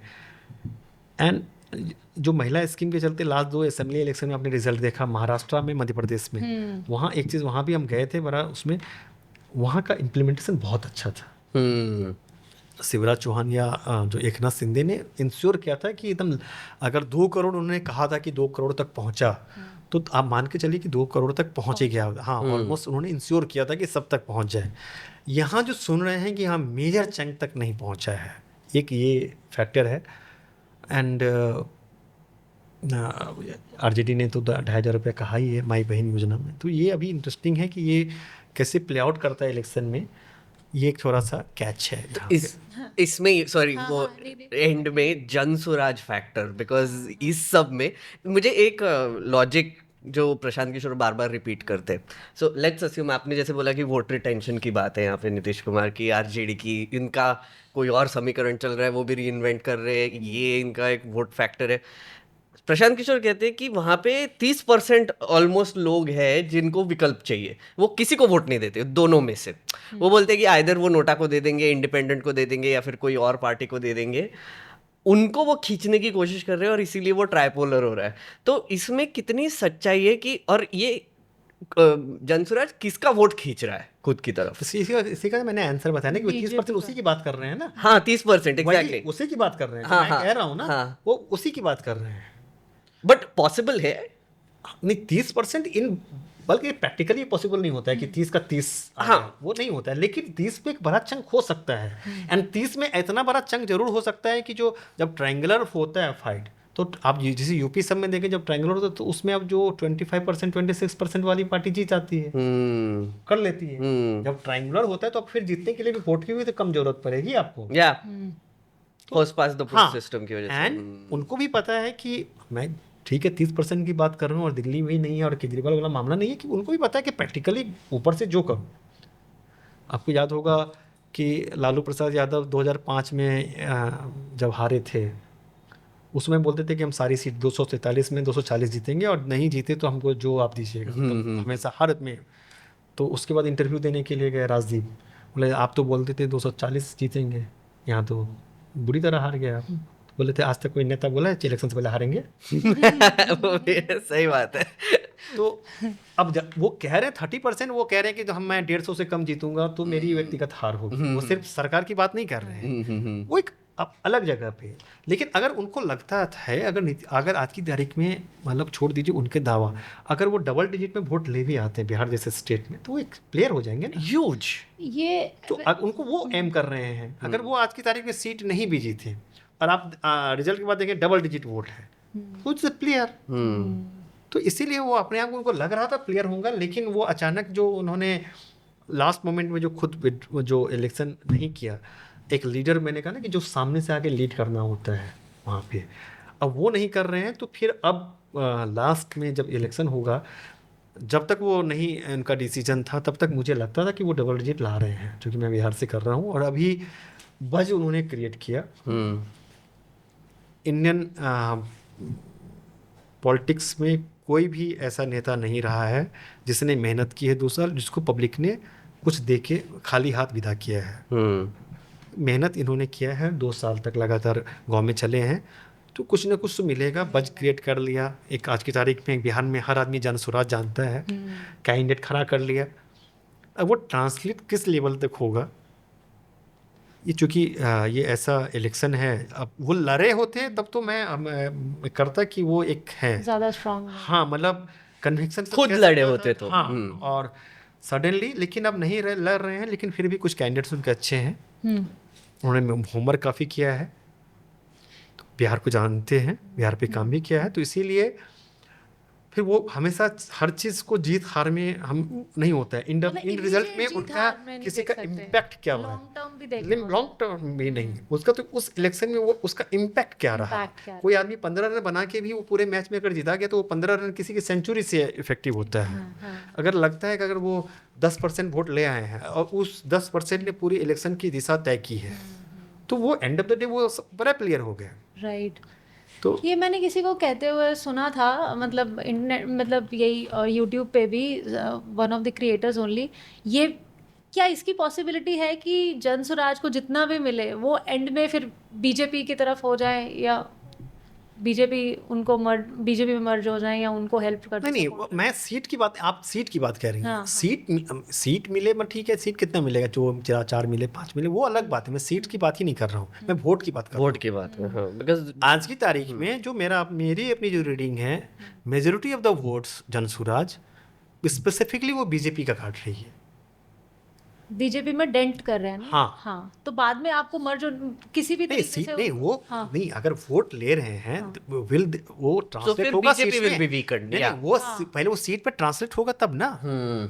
अगर 3 में से यहाँ पे वोट हैं और अधिक आपका वोट मैं ले रहा हूँ, तो बेनिफिशियरी ये होंगे ना। See, that's interesting, right? Because I mean, for those who don't know what, थोड़ा सा कंफ्यूजिंग हो जाता है, तो इसलिए मैं समझा रहा हूँ बस कि देखो, first pass the post system में ये होता है कि अगर 3 लोग होंगे, राइट, सो इनको अगर आपने 40 वोट मिल गए, इनको अगर 30 वोट मिल गए और इनको 20 वोट मिल गए, तो ये 20 वोट्स जो मिल रहे हैं ना, वो अगर इन दोनों में डिस्ट्रीब्यूट कर देंगे फिर भी द पहला वाला जीतेगा। So whoever is the most votes amongst this 3 will win. तो जब कोई प्रशांत किशोर जैसा फैक्टर आ जाता है तो वो वोट खींचता है, तो जो वोट इनको मिलना चाहिए था वो नहीं मिल रहा है, इनको मिल रहा है। तो जैसे बीजेपी को अगर फॉर एग्जांपल कोई भी सीट में आउट ऑफ 100 वोट्स पहले 60 वोट्स मिलने वाले थे और आरजेडी को 50 वोट मिलने वाले थे। अब इसमें से प्रशांत किशोर ने 20 वोट उनके खींच लिए, तो अब बीजेपी को 40 मिलेंगे, प्रशांत किशोर को 20 मिलेंगे और आरजेडी को 50 मिलेंगे जितने थे। तो जीता कौन? आरजेडी। तो वही होने वाला है, like that's what he is saying. Jharkhand में इलेक्शन हुआ था अभी, उसका रिसेंट एग्जांपल झारखंड है। अभी झारखंड में कांग्रेस जेएमएम जीत गई थी एंड वो, लेकिन वो बैकफुट पे थी, इलेक्शन उतना इजी नहीं था। और अगर आप रिजल्ट को वहाँ देखें तो अगर वहाँ अगर आपको फॉलो किया होगा, वहाँ एक लीडर आया था, Kurmi leader Jairam Mahato. Yes. And शुरू में लगा कि वो जैसे वो किसका वोट काटेगा, क्या करेगा। At the end of the day उसने सारी कुर्मी वोट काट लिए and Kurmi suppose to be BJP का वोटर। वहाँ 15-16 सीट पे वो खुद तो एक सीट से एक सीट जीते थे खुद, लेकिन उन्होंने कम से कम बीजेपी को 14-15 सीट पे डैमेज कर दिया एंड उससे जीएमएम पावर में आ गई। अभी आप एग्जाम्पल झारखंड का इलेक्शन देख लीजिए, वहाँ पे ऐसा हुआ था। आपको लग रहा है कि बीजेपी मतलब का हाल वही होगा शायद? अब लगे अगर वोट मिलना चाहिए ना, वो है अब सही। महतो ने लास्ट तक मोमेंटम रखा। बट सॉरी एक अब ये इलेक्शन के लास्ट में जैसे मैं कह रहा हूँ कि अगर बीजेपी का वोट ले रहा हूँ तो ये कोई मैं ऐसा तो नहीं कि मैं आपको एक्सक्लूसिव छिप के कह रहा हूँ। No true. ग्राउंड पे भी लोगों को पता होगा, अब लगेगा बीजेपी का वोटर आ रहा है, इसको दे रहा हूँ, ये जीत जाएगा। तो ये लास्ट मोमेंट तक क्या वो ठीक है, बीजेपी हारे हारू मुझे कोई फर्क नहीं पड़ता है, मैं तो दूंगा। एक जब ये मानसिकता अगर आ गई तो हो सकता है कि ये भी होता है। पर आप मुझे यही पूछना था कि ये कॉन्फिडेंस कहाँ से आ रहा है लोगों में कि वो एनडीए का ही वोट खींचेंगे? नहीं वही मैंने कहा, जो आरजेडी के पास मुस्लिम यादव हैं एंड जो कह रहे कि बड़ा तबका जो जेडीयू से नाराज है, बीजेपी से नाराज है। साथ आप बताइए कि पूरे ग्लोबल हिस्ट्री में कोई पॉलिटिक्स में कोई ऐसा आप सरकार या कोई ऐसा जगह पे बिहार जैसा आप बता दीजिए कि जो पावर में 20 साल से नहीं हो और उस पर ही जंगल आकर चढ़े। हमेशा ये एक अद्भुत आपको दिखता है कि ये आपको अगर कोई बाहर से आओ मुझे नहीं देखे तो लगेगा कि जैसे तेजस्वी पावर में है और ये लोग अपोजिशन में आके अटैक कर रहे हैं। राइट। मिसरूल है, और वो भी मिसरूल नहीं, वो भी एक टर्म, आप पहले टर्म समझ सकते हैं 20 साल। अब 2000 वो भी 2004 नहीं, आप 2000 ईस्वी के लिए 25 साल के बाद आप किसी को आके पूरे इलेक्शन का इशू बना रहे हैं और बेचारा वो भी तेजस्वी बैकफुट पे उसको चुप के जवाब दे रहा है। ये अद्भुत है बिहार में अभी भी, आज की तारीख में भी। मतलब इट्स एक्चुअली वेरी ट्रू। या आई मीन इट्स ये इंटरेस्टिंग है कि अभी भी कोई, और वो उनका अटैक करना से ज्यादा इंपॉर्टेंट होता है कि ये बैकफुट पे दिख भी जाते हैं। हाँ। तो ये जो है ना, ये एक अद्भुत एक है, इस पे बाद में एक अलग से पूरे डिटेल रिसर्च होना चाहिए कि ये क्या फैक्टर था। Do you think one of the reasons is because अभी भी मोदी आते हैं, अभी भी यूपीए को कभी भी बजा के चले जाते हैं मोदी जी 11 साल के बाद भी। अच्छा मेरी इस पे हाँ, मतलब करप्शन का मेरे को ये समझ में आता है कि बीजेपी कौन से मुंह से बोलती है कि वो कैसे किसी पे चार्जेस लगा सकते हैं जब आप नहीं, इसमें बीजेपी के बोलने का कोई मतलब नहीं है। पॉलिटिकल पार्टी वो तो बोलेगी ना। हाँ। मैं अगर मुझे आप में और हम में आप में बैटल है तो मैं तो आप पे बोलूंगा ना। ये आप पे चैलेंज होता है कि मुझे आप कैसे काउंटर करते हैं आप। नहीं आपकी स्ट्रेटजी क्या? मैं तो बोलूंगा मेरे पास अगर जो भी है, मुझे लग रहा है कि मुझे आपको टारगेट करके या आपके पुराने पाप गिना कि मुझे वोट मिलेगा, ये मुझे लग सकता है। तो ये मेरी रीडिंग है, ये मेरा अपना पॉलिटिकल राइट है, मेरा उस पर ठीक है। आप इसको कैसे टैकल करते हो? अगर आप मुझे अभी मैं बैठ के बात कर रहा हूँ और आप मुझे खाली हिस्ट्री कीजिएगा और अभी का प्रेजेंट में पूरी केओस है, उसके बावजूद में आपको मैं पुराना बात कर ले रहा हूँ, तो मेरा सक्सेस के साथ ये आपका भी फेल्योर है मेरे हिसाब से। ऑल्सो बीजेपी का आई फील लाइक बिहार में स्पेशली जो आपका बीजेपी जो कर रही है वो करंट है। एग्जैक्टली मेरा वही था कि बीजेपी का बिहार में इस बार स्पेशली बीजेपी जेडीयू फिर भी छोड़ दूंगा, बट बीजेपी का कोई नैरेटिव नहीं बन रहा है। मतलब लाइक कोई ऐसे चिपक नहीं रहा है नैरेटिव, लाइक ये घुसपैठियों वाला जो कर रहे थे वो I don't think it's that effective. वही मैं कह रहा हूँ ना कि आप 20 साल तक जब सत्ता में रहते हैं तो ये सब चीज नहीं चिपकता है। आप पहले बार 2 बार में, अभी आप देखिए ना इस इलेक्शन में कहीं ना, अभी 2014 से सेंट्रल की बात कीजिए, 2014 से 19 रहे तो ठीक है, सिस्टम में आप पहले बार सुधार हुए, ये हुए, चलिए ठीक है, आपको उनके लोग के हिसाब से मान लेंगे। फिर 19 से 24 रहे, चलिए हो गया, बीत गया। वंस अब 24 के बाद देख रहे हैं कुछ भी करते नहीं चिपकता है। क्योंकि आप क्यों रो? इन्हीं के लोग, बाकी ऑपोजिशन वाले जब बोलेंगे इनके लोग ही इनको ठोक के निकल जाते हैं। That's true. तुम किसको गाली दे रहे हो? अभी जैसे आप देखिए 3 दिन पहले की बात थी कि एक कोई सी पोरा में अमित शाह जी ने घुसपैठी पे बोला, घुसपैठियों पे बोला। उन्होंने 14 के बाद का आंकड़ा दे दिया। तो लोग आगे भैया 14 के बाद आंकड़ा क्यों गिना रहे हो? कैलकुलेटर से लाना पड़ा। तो अब वो जो आपके पास पावर होती है ना, और आपको मैं हमेशा एक इंडियन पॉलिटिक्स का या सब जगह का मैं हमेशा एक चीज़ कहता हूँ कि जो दीवार फिल्म देखी है ना, इंडियन पब्लिक को विजय पसंद आता है, इंस्पेक्टर रवि वर्मा नहीं। और विजय कब बनते हैं? जब अपोजिशन में रहते हैं। तो मुझे अपोजिशन से भी कई बार लगता है कि वो विजय नहीं बन पाते हैं, एंड रवि वर्मा ही विजय भी बन जाता है और विजय भी है। तो यहाँ पे सिर्फ मैं जो वो तो करेगा कोशिश ना, मुझे दिक्कत है कि भाई अपोजिशन क्यों नहीं आप बन पाते हो? नहीं जहाँ भी मिला है वो देखिए, उनको फायदा मिलता है। राहुल गांधी ने जो फेयरलेस इलेक्शन जो किया, राहुल गांधी का एक अभी जो 2 साल में क्या चीज आया है, वो आदमी फेयरलेस दिखता है, वो आदमी ठीक है। अच्छा क्या होता है, और दूसरा एक और इंडियन सोसाइटी का माइंडसेट देखिए। अगर आप बहुत एक ही जगह के, अगर आप खास करके हिंदी बेल्ट का मैं माइंडसेट बताता हूँ, हर जगह का तो नहीं, आप अगर अच्छे पढ़े लिखे स्टूडेंट हैं गांव में या शहरों में, और आप बाहर जाके मारपीट करके आते हैं, तो वही चीज़ आपके लिए पॉजिटिव हो जाएगी। देखते हो ऑलराउंडर है, पढ़ता भी है, मार भी करता है। वही आप अंदर से कुछ नहीं कर रहे, मारपीट एकदम बर्बाद हो गया, बाहर जाके मारपीट करता है। वही बाहर मारपीट करना ना आपके लोगों के लिए परसेप्शन बदल देता है। तो वही राहुल गांधी का सब कुछ एंगर या बाकी सब कुछ अब उनका एक पर्सनल का पॉजिटिव हो गया जब मेहनत करने लगे। तो इंडियन पॉलिटिक्स में जो ऑरा होता है ना, वो लोगों का देखने का जो नज़रिया होता है ना, वो समय के साथ बदलता है। वो मैं आपको किस नज़रिए से देख रहा हूँ, तो वो जैसे ही बदल जाता है ना, तो उसके लिए कहीं ना कहीं आपको अपने आप को रीइन्वेंट करना पड़ेगा। और आपकी फुल स्विंग अगर आप कर लेंगे, तो राहुल गांधी ने कर लिया कि आज की तारीख में मैं अपनी कि मैं पॉलिटिकली करेक्ट के चक्कर में नहीं पड़ूंगा। तुम वोट दो नहीं दो, सही बात है, ठीक है, वो पॉलिटिकली एक्सपर्ट को लगेगा, कई सारे लिबरल को लगेगा, गलत बात है, लेकिन मैं बोल के जाऊँगा। वो बहुत कॉस्ट किया उनको। आज की तारीख में वही इनकी स्ट्रेंथ हो गई कि बंदा कुछ भी है मुंह पे बोल लेता है, पप्पू ही है लेकिन भैया दिल का साफ है। वही उनका जो 2000 पहले जो पप्पू होना था, वो उनका आज की तारीख में क्या होगा, दिल का साफ है।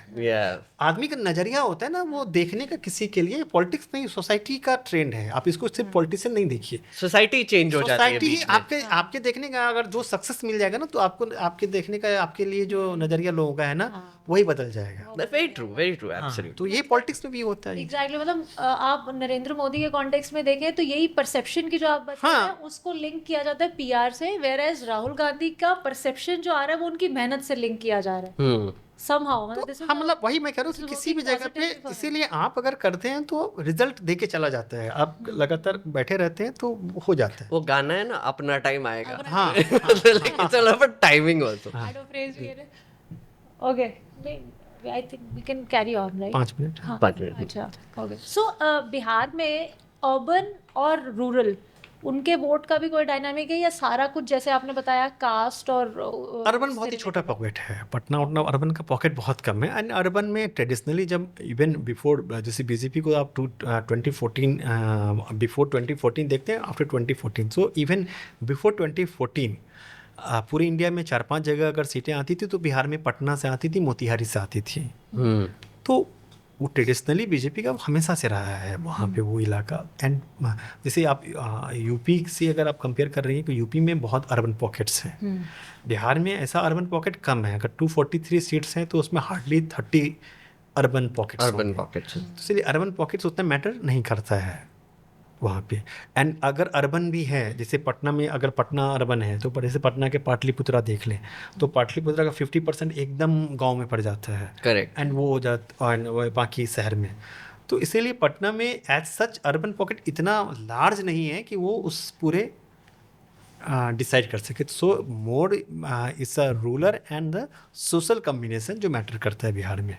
एंड लेटली बीजेपी ने वहाँ पे इनरोड तमाम कारणों से बेनिफिशरी सब एक इसी से रिलेटेड आपने पहले भी बोला था कि हिस्ट्री में बहुत रेयरली होता है कि इनकम्बेंट जो है उसके खिलाफ कभी गुस्सा नहीं होता. बेसिकली मेरे हिसाब से Bihar is a very big anomaly because 35 साल से ये दो पार्टीज है and each party got like 10 to 15 years of rule. मतलब 3 सक्सेसिव गवर्नमेंट्स दोनों के. इसके नीतीश कुमार तो फॉरएवर लग रहा है अभी. तो it's very strange for me, but tell me if this is true. एक मैं रिसर्च पेपर पढ़ रहा था, उसमें ये बोल रहे थे कि जो भी एरियाज है जहाँ पे बहुत पावर्टी स्ट्रिकन या बहुत गरीब लोग हैं वहाँ पे वो इनकम्बेंट को फिर बार बार लाते हैं. और जहाँ पे लोगों का थोड़ा एडवांस हो जाता है, एक सर्वाइवल रेट से थोड़ा ज़्यादा हो जाता है, एजुकेशन और इस पे आ जाता है, तब वो गवर्नमेंट पलट देते हैं. तो do you think that is also 2004 का एग्जांपल तो मैंने जो दिया वही एक एग्जांपल था. एग्जैक्टली माय पॉइंट कि 2004 में व्हाट यू सेड कि लालू प्रसाद यादव ने आवाज तो दे दिया हमको, बट उसके ऊपर भी अब क्या मिलेगा. अब तो ये मिल गया है, अब आगे क्या. तो डू यू थिंक अभी बिहार में वो हो रहा है? वही मैं कह रहा हूँ 2004 का, वही मैं कह रहा हूँ कि वो जो ट्रिगर पॉइंट होता है ना उसके बाद, जैसे एक थोड़ा ट्रिगर पॉइंट बजाते बजाते बच गए तेजस्वी यादव 20 में जॉब से ट्रिगर किया. राइट. अब वो इलेक्शन में इस बार वो ट्रिगर उतना दबाते नहीं दिख रहे हैं क्योंकि पॉलिटिकल जो भी है. तो अभी भी जब बाकी लास्ट पिछले बार भी सब कुछ जो हुआ था लास्ट 20 दिन में, ये जो आप कह रहे हैं कि ट्रांसफॉर्मेशन का ट्रिगर, कोई तो ट्रिगर पॉइंट होगा ना, वो ट्रिगर पॉइंट होगा या नहीं होगा, ये अभी अगला जो लास्ट हो सकता है, इसके लिए हम लोग 14 तारीख के बाद बात करेंगे तो क्लियर होगा कि वही एक ट्रिगर दबना है. वो ऑलमोस्ट 2020 में ट्रिगर दबा चुके हैं, वो हो चुका है. लेकिन वो ट्रिगर आप मतलब होता है ना कि एकदम बाउंड्री पे जाके बाउंड्री पे हो गया. बट आपको लग रहा है कि वो पॉइंट आ गया अभी बिहार में? अभी 50-50 की बात करेंगे. अब ऐसे आप एकदम एश्योर नहीं हो सकते. इसलिए कह सकते हैं कि मैंने कहा ना कि एट एनी डे इस चीज़ को हमेशा देखिए कि नीतीश इलेक्शन लड़ ही रहे हैं, नीतीश हैं, आप पासवान, चिराग पासवान कुछ भी हैं, वो एक रामविलास पासवान पासवानों के सबसे बड़े नेता हैं, 5-6% हैं. नीतीश हैं, Ramvilas, Chirag Paswan, BJP, Upendra Kushwaha ji, at any day they will start. मतलब कॉम्बिनेशन आप उसको आप एक बोल दीजिए कि नहीं वो तो एकदम ही कमज़ोर है, वो नहीं हो सकता. इसीलिए जब होगा एंड प्लस ऑर्गेनाइजेशन, प्लस उनके पास एडमिनिस्ट्रेशन, प्लस सब कुछ उनके साथ, जो 10,000 रुपया दिया वो आप जो रनअप में उनके पास जो रिसोर्सेज हैं, तो इस तमाम चीज़ों को देख लीजिए तो फॉर्मेटेबल वो खाएंगे अगर वो कर सकते हैं, चूँकि 20 में करके दिखाया है. अगर वो करते हैं जो चूँकि करने का एक बार दिखा चुका है, कर सकते हैं, पोटेंशियल है, इन्वायरमेंट भी है, सब कुछ है, और अगर करते हैं तो ये one of the biggest battle में से इंडियन पॉलिटिक्स में आएगी. एक आपका final comment, Bihar elections, would they be fair elections? Vote ये SIR वाला जो मुद्दा आया ना, SIR वाला मुद्दा जो आ गया, तो इसने बहुत अब जैसे कल इन्होंने डिस्ट्रिक्ट वाइज डाटा दिया है, डाटा कोई बहुत लोग नहीं देख पाए हैं, लेकिन जो जैसे मुझे ग्राउंड से रिपोर्ट जब आ रही है तो SIR मुद्दा उठाने से न्यूट्रलाइज बहुत हद तक कर दिया है. एक अवेयरनेस आ गई. एक देखिए होता है क्या है कि कम से कम एक अवेयरनेस, पहले क्या होता था कि गांव में हुआ, आप इलेक्शन के आप ये सब चीज़ें जहन में वो नहीं होती थी कि ये सब की नाम काट सकता है, उसका नाम जो ये था ही नहीं कंसेप्ट में. तो मेरे पास वोटर है तो ठीक है, आप सीधे इलेक्शन के दिन गए वोट देने के लिए, वहाँ पता चला कि तो नाम नहीं है और आप आ गए. इस इलेक्शन में चूँकि ये सब उतने से पहले लोग इंश्योर कर रहे हैं, इलेक्शन से 7 दिन पहले सब कर लेंगे, भैया मेरा नाम है नहीं है, तो सब लोग कंसस तो हो गए. SIR मुद्दा ने इतना कर दिया कि हर वोटर कंसस हो गया कि अपना चेक कर लेने के लिए वोट. और बहुत ज़्यादा वोटर अधिकार यात्रा ऑल्सो अवेयरनेस के लिए की गई. वोटर सब भी जो भी है वो हो गया, लोग नाम चेक कर रहे हैं. और जहाँ डाटा देख रहा हूँ तो इसमें जो उतना ज़्यादा डैमेज नहीं हुआ है. जितना तक अभी तक मैं फिर विद राइडर की उतनी डाटा को रिसर्च नहीं कर पाए हैं, लेकिन चूँकि डाटा है भी नहीं. कल ही तो सुना कि सुप्रीम कोर्ट में कहा कि हमने डिस्ट्रिक्ट वाइज डाटा दे दिया है, असेंबली वाइज में वो कोई डाटा. लेकिन जो डाटा जो 12 जो डॉक्यूमेंट कह रहे थे ना, मैं बिहार से मैं आ रहा हूँ, अगर मुझे कोई बोले उस 12 में हो सकता है कि मेरे पास कोई डाटा का कोई पेपर नहीं होता, लेकिन बिहार के सारे मुस्लिम के पास वो डॉक्यूमेंट था. अगर CA-NRC से पहले होता ना तो सारे मुस्लिम, CA-NRC के बाद मुस्लिमों ने सारे डॉक्यूमेंट बनवाए. एंड मैं तो बिहार में हूँ, मैं तो अपर कास्ट हूँ, अरे मुझे कौन, अरे एक बात बताइए, पॉलिटिक्स छोड़ दीजिए, मैं अपने गांव में हूँ, 10 लोग हैं, कोई गांव में आके कोई बीएलओ या कोई भी अधिकारी आके बोल सकता है कि तो मैं इस गांव का हूँ या नहीं हूँ? मतलब आप तो ये मैं तो किस क्यों पेपर पर तुम कौन होते हो बोलने वाले? तुम बताओगे कि मैं इस गांव का हूँ नहीं हूँ, ये तुम हमको बताओगे हैं? मतलब पटना से आके मेरे गांव में अब तुम तय करोगे कि मेरा इस गांव में है कि नहीं है। अब ये सोच रही ये इलेक्शन बाद की बात है, पहले तो ईगो पहले तो बताते हो कि तुम कहाँ के हो। तो हम लोगों का तो एक मेजोरिटी ये था, मुस्लिमों में एक फिर सीएनआरसी ने दे दिया था, उन लोगों ने बना लिया, और हम लोगों का तो अपना स्वैग था कि कौन चेक करेगा। तो इसलिए अगर फेयर के साथ होगा तो मुस्लिमों के पास सारे डॉक्यूमेंट्स थे। तो मुझे नहीं लगता है इस टोटल एपिसोड विवाद ने कम से कम वोटर को अवेयर कर दिया, वो डॉक्यूमेंट बना लिया, और बाद में जो रहा सा कसर था वो आधार को इंक्लूड कर देने से वो भी न्यूट्रलाइज हो गया। तो मुझे नहीं लगता कि SIR बड़ा मुद्दा, मतलब उतना इम्पैक्ट नहीं दिखना चाहिए। बट उन्होंने कोशिश की, I mean speaking from my own like assessment, उन्होंने हो गया, लेकिन चूंकि बाद में काफी कोशिश की, इन्होंने काउंटर किया। काउंटर किया, एग्जैक्टली। तो कोशिश काउंटर हुआ, बहुत ही वियर्ड आर्गुमेंट के साथ आए थे, तो बहुत ही बिजार, मतलब लाइक हुआ भी। तमाम जो इवन जो प्रो गवर्नमेंट भी लोग थे, कई सारे जो मिलते थे, वो भी बोलते थे कि ज्ञानेश जी तो कुछ कैरेक्टर पे हो रहे हैं। एक सॉरी, इससे ही कनेक्टेड एक सवाल जस्ट इनमें, पता है आपको जाना है, बट वोट चोरी, अब इन्होंने वोटर अधिकार यात्रा निकाल दी, बोला कि मोदी जी वोट चोरी कर रहे हैं, राइट? अगर ये जीत गए तो फिर लोग नहीं बोलेंगे कि अरे आपने ही बोला वोट चोरी और आप ही जीत गए? हाँ, थोड़ा सा काउंटर प्रोडक्टिव नहीं हो जाएगा? नहीं, मुझे नहीं, इशू ऐसा होता है इलेक्शन के बाद फिर मूव ऑन हो जाता है। इंडियन पब्लिक से अधिक मूव ऑन में वो देखिए, ये चीज टिपिकल दिल्ली मीडिया का है कि कोई एक होता है ना, कुछ चीजें बनाए, कोई एक मुद्दा होता है, बस अभी टीवी पे देखिए, अच्छा ये आदमी स्टेटमेंट दे दिया, इलेक्शन बदल गया, अब ये हो गया। अच्छा, आज 2025 में अगर कोई बिहार में कोई एनडीए जीत गया, अरे अब 2029 में मोदी जी पक्का 25 में हार गए, अब मोदी जी हार गए। ये दिल्ली मीडिया का टिपिकल कुछ है कि आज तक कोई एक वोटर से आप मिले हैं जो पता चले कोई आदमी कोई बयान दे दिया, आपको चूंकि आज की तारीख में उस पार्टी को वोट नहीं करना, अच्छा इसने चूंकि ये बयान है, कोई लोकल नेता बयान दिया है और अब तो मैं नहीं दूंगा वो, ऐसा आज तक आप मिले हैं? ये नेवर, ऐसा नहीं हुआ। Very true, that's very true. यार ये कर दिया। इवन इसमें दिल्ली के लिबरल भी बड़ा वो मुद्दों में बड़ा कैरिड अवे होते हैं, अरे उसने तो ऐसा बोल दिया, अब तो गया। मैं आज तक तो मैंने नहीं देखा कि नहीं मुझे नहीं देना था इनको वोट, लेकिन आपने ऐसा बोल दिया ना, अब मैं नहीं दूंगा। अरे आप क्या है, तो आप पता चले कि वहां के कोई पंचायत प्रतिनिधि क्या है पता भी नहीं। एग्जैक्टली। ये टीवी डिबेट के लिए ठीक है, जो टीवी डिबेट, पहली बात है कि सारे आप मुद्दे कौन कौन हैं ये समझने के लिए, और मुद्दे कौन कौन नहीं हैं। तो टीवी पे अगर 10 डिस्कशन हो रहे हैं, समझ लीजिए ये मुद्दे नहीं हैं, आप फिर आप तो समझ लीजिए वो आपको पता। Very good, that's a very good way to look for it actually. Right, so इस मामले में regional journalism would be more credible. हाँ, that ways. So thank you so much Narendra, हम तो चाहते थे आप कैरी ऑन करें हमारे साथ, but I think you have a hard stop. Is it?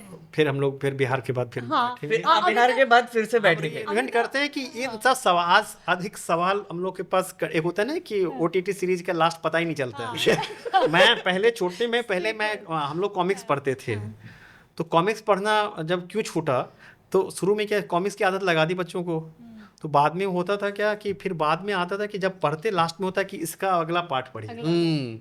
तो पहले बाद में हम लोगों ने देखने लगा कि भैया लास्ट देखते हैं, अगर इसमें बोलेगा कि अगला पढ़े तो ये भी नहीं पढ़े। तो वही OTT, तो हम लोग आज इसको छोड़ते हैं कि इसके पार्ट 2 14 के बाद आप दैट्स वेरी गुड। या इसमें कितने सवालों का जवाब मिला, Agreed. सवालों को एग्री कर लीजिएगा, और उसके बाद हम लोग, क्योंकि आज हम लोग कई सारे सवाल छोड़ के जा रहे हैं। नहीं, thank you so much Narendra, बहुत बहुत अच्छा लगा, और आपके प्रेशियस टाइम के लिए many many thanks. And I am यहाँ पे मेरी बहुत मदद करी मेघनाथ ने भी, काफ़ी इनक्विजिटिव क्वेश्चंस उसमें से कॉन्टेक्स्ट से निकाल के पूछे। अभी मेघनाथ ने हमें, मतलब जो दर्शकों ने, आपने देखा कि वी वर को hosting together for Narendra, but अब हम मेघनाथ से कुछ पूछना चाहते हैं। हमने बात वहाँ पे छोड़ी थी नरेंद्र के साथ SIR पे, तो व्हाट डू यू थिंक, मैं सेम क्वेश्चन हम आपसे पूछती हूँ ये चीज़ कि do you think Bihar elections would be fair elections? To an extent, I would say so, but I'm not convinced still, because हमने लास्ट टाइम बात की थी वो वोट चोरी पे की थी, if you remember, like Rahul Gandhi ने जब किया था, फिर उसके बाद ये SIR नॉनसेंस हुआ सब कुछ। तो जस्ट थोड़ा सा बैकग्राउंड उस पे, इलेक्शन कमीशन ने बोला कि बिहार में जितने भी 8.5 करोड़ वोटर्स है उनको फिर से री रजिस्टर करना पड़ेगा। That was what SIR was essentially, right, कि अगर आप एक वोटर हो बिहार के तो प्रूव करो कि आप एक तो सिटीजन हो। उन्होंने बोला कि लाइक आप अगर सिटीजन हो तब भी आप वोट कर सकते हो। तो उसके लिए उन्होंने कंडीशंस डाले कि आपका अगर 2003 से पहले वोटर लिस्ट में नाम था तो आप वहाँ पे रहोगे, तो आपको कोई प्रूफ नहीं देना पड़ेगा, बस वो वोटर लिस्ट का एक ये देना पड़ेगा, परफॉर्मा या व्हाटएवर। या फिर आपको ये 11 डॉक्यूमेंट्स में से एक रहना पड़ेगा, उसमें driving licence, ration, job card, Aadhaar कुछ नहीं चलता है, अपना वोटर ID भी नहीं चलता है। बाकी के अलग 11 डॉक्यूमेंट्स जो है, पासपोर्ट, ये वो जो बहुत कम लोगों के पास था बिहार में, वो देना पड़ेगा प्रूव करने के लिए कि आप सिटीजन हो and you deserve to be on the voter list. और एक तीसरी कंडीशन कि अगर आप डिसेंडेंट हो कोई भी 2003 के वोटर के, तो आप उनका फिर बर्थ सर्टिफिकेट या वोटर लिस्ट दे के आप भी वोटर लिस्ट में जा सकते हो। ऐसे कुछ अजीब रूल्स उन्होंने बना दिए। अब हुआ ये, एक तो कंफ्यूजन, लाइक जो देख रहे थे बाहर से भी उनको भी कंफ्यूजन हुआ कि इसकी ज़रूरत क्या है, what is the necessity, because इसी साल जनवरी में ऑलरेडी एक SSR हो चुका है, ऑलरेडी एक समरी रिवीजन हो चुका है, उसको आप खारिज कर रहे हो। लास्ट ईयर एक इलेक्शन भी हो गया है 2024 का, वही वोटर लिस्ट को खारिज कर रहे हो, व्हाट इज द नेसेसिटी अभी। तो इलेक्शन कमीशन ने सोर्सेस से, वो भी एक अजीब चीज है, वो बताया कि बिहार में बहुत घुसपैठी है, राइट, बहुत ज्यादा इसका शोर मचा है। हाँ, नेपाली बांग्लादेशी घुस गए और उनको क्लीन करना पड़ेगा वोटर। प्राइमरीली बांग्लादेशी। हाँ, बांग्लादेशी, एग्जैक्टली, वो एम्फसाइज कर। हाँ, बिकॉज नेपाली तो हिंदू ज्यादा है ना। सेकंड उन्होंने रीजन बताया कि अरे पॉलिटिकल पार्टीज ही कंप्लेन कर रहे हैं। हाँ, कि वोट चोरी वगैरह के एलिगेशंस लग गए थे ना, लाइक वो आप ही कंप्लेंट कर, तो अभी हम क्लीन अप करेंगे। तो इस चक्कर में लोग बोल रहे हैं कि अच्छा भैया अगर आप कर रहे हो तो करो, पर ये कि क्राइटेरिया क्या है, ये क्या गजब क्राइटेरिया लगा के रखा है ये। And what they said was a complete lie उसके बाद कि नहीं हम ये 2003 में पहले कर चुके हैं, राइट। अब हुआ क्या कि लोगों ने, मैंने भी देखा कि 2003 में कर चुके हैं, तो हम लोग गाइडलाइंस ढूंढने लगे, because every time an exercise like this happens, you can just say it and it happens, they have to note it down, फिर 1000 ब्यूरोक्रेट्स उस पर साइन करते हैं, प्रोसीजर डालते हैं, फिर वो BLOs के पास जाते हैं, पूरा मशीनरी है ना। तो उसके नोटिंग्स दो या बताओ कि 2003 में क्या किया था। फाइल ही गायब हो गए। RTI फाइल की, उन्होंने बोला कि है ही नहीं हमारे पास। तो बोला कि अच्छा, तो एक तो बोल रहे हो आप कि 2003 में कर चुके हो, और जब हम बोल रहे हैं कि अच्छा 2003 में क्या किया था, पता नहीं क्या किया था। This is not a response, right. Supreme court में भी यही किया। तो फिर पिटिशंस आए, बिकॉज सब लोग कंफ्यूज थे कि भैया कर क्या रहे हो। पिटिशंस आए, सुप्रीम कोर्ट में गया केस। अब हुआ क्या, मेरी theory, and I still stick to it, कि जब ये वोट चोरी के एलिगेशंस आने लगे, I think the election commission panicked, because evidence भी बढ़ता जा रहा था। Like for example, Rahul Gandhi ने एक कॉन्स्टिट्यूएंसी जो महादेवपुरा था, उसका उन्होंने काला चिट्ठा खोल दिया, 1 लाख वोट्स का एक कैटेगरी वाइज दिया। उसके बाद हमने लास्ट टाइम भी बात की थी, इंटरनेट पे बहुत लोग आ गए बाहर जो और भी ढूंढने लगे एविडेंसेस। इतना ही नहीं, बिहार के SIR में भी लोग एविडेंस ढूंढने लगे, वही पैटर्न्स दिखाई दे रहे वहां पे। और एक चीज हुई, अनुराग ठाकुर, अनुराग ठाकुर ने 6 पार्लियामेंट्री कॉन्स्टिट्यूएंसीज का दे दिया। तो उन्होंने कि भाई तूने मतलब बाकी के स्टेट्स का भी खोलना, चिट्ठा खोलना शुरू कर दिया। I feel like they panicked, because just think about how they found these things, right? They were comparing this voter list with the previous voter list, और कुछ anomaly दिखा, जैसे महाराष्ट्र में 70 लाख वोट एडिशन हो गया। कैसे पता चला? लोकसभा और असेंबली के बीच में हुआ ये, इमीडिएटली, राइट। आपने अगर महादेवपुरा का देखा, कैसे पता चला? लोकसभा और असेंबली के बीच में क्या हुआ, या फिर लास्ट असेंबली और इसमें क्या हुआ। वो ड्यूरेशन इतना कम था और उसमें अनोमली दिखाई दिया। Bihar SIR was done so that this is not possible. 2003 क्यों? ये बड़ा सवाल है। 2003 क्यों? क्योंकि उनको प्रूफ छुपाना है, उनको एविडेंस छुपाना है कि अगर ये हुआ, लेट्स से अभी नवंबर में इलेक्शंस हुए and if they had gone usual business जैसे चल रहा है वैसे कर रहे हैं, वही सब टेक्निक्स वोट चोरी के लेट्स अस्यूम वो कर रहे हैं, और जो भी उनको रिजल्ट चाहिए वो थोड़ा सा इधर उधर मैनिपुलेट करके उन्होंने कर दिया, लेट्स अस्यूम कि we are buying Rahul Gandhi's allegations and vote चोरी करके कर दिया, पता कैसे चलेगा, पकड़े कैसे जाओगे? प्रीवियस लिस्ट से, प्रीवियस लिस्ट की भी जनवरी में हुआ है राइट, और प्रीवियस लिस्ट मतलब 2004 का इलेक्शंस, इमीडिएट पीछे वाली जो है। एग्जैक्टली। तो अब कैसे पता चलेगा? 2003 तक जाना पड़ेगा, और उसके पहले तो पता ही नहीं क्या है, क्योंकि डिजिटाइज ही तब हुआ है। And also another thing they did, they scrambled the whole thing. तो उन्होंने बोला कि अरे कुछ इसमें 1100 से ज़्यादा वोटर्स हो गए, तो हम इनको पोल नंबर 1 में थे, बूथ नंबर 1 में थे, तो उनको बूथ नंबर 3 में डाल दो, और बूथ नंबर 4 में डाल दो, या बूथ नंबर इधर, फिर 2 बूथ को स्प्लिट कर दिया, फिर ये गांव का उधर चला गया, ये गांव का इधर चला गया, तो ये भी किया उन्होंने, स्क्रैम्बल कर दिया है पूरा। तो मतलब आप कंपेयर ही नहीं कर पाओगे।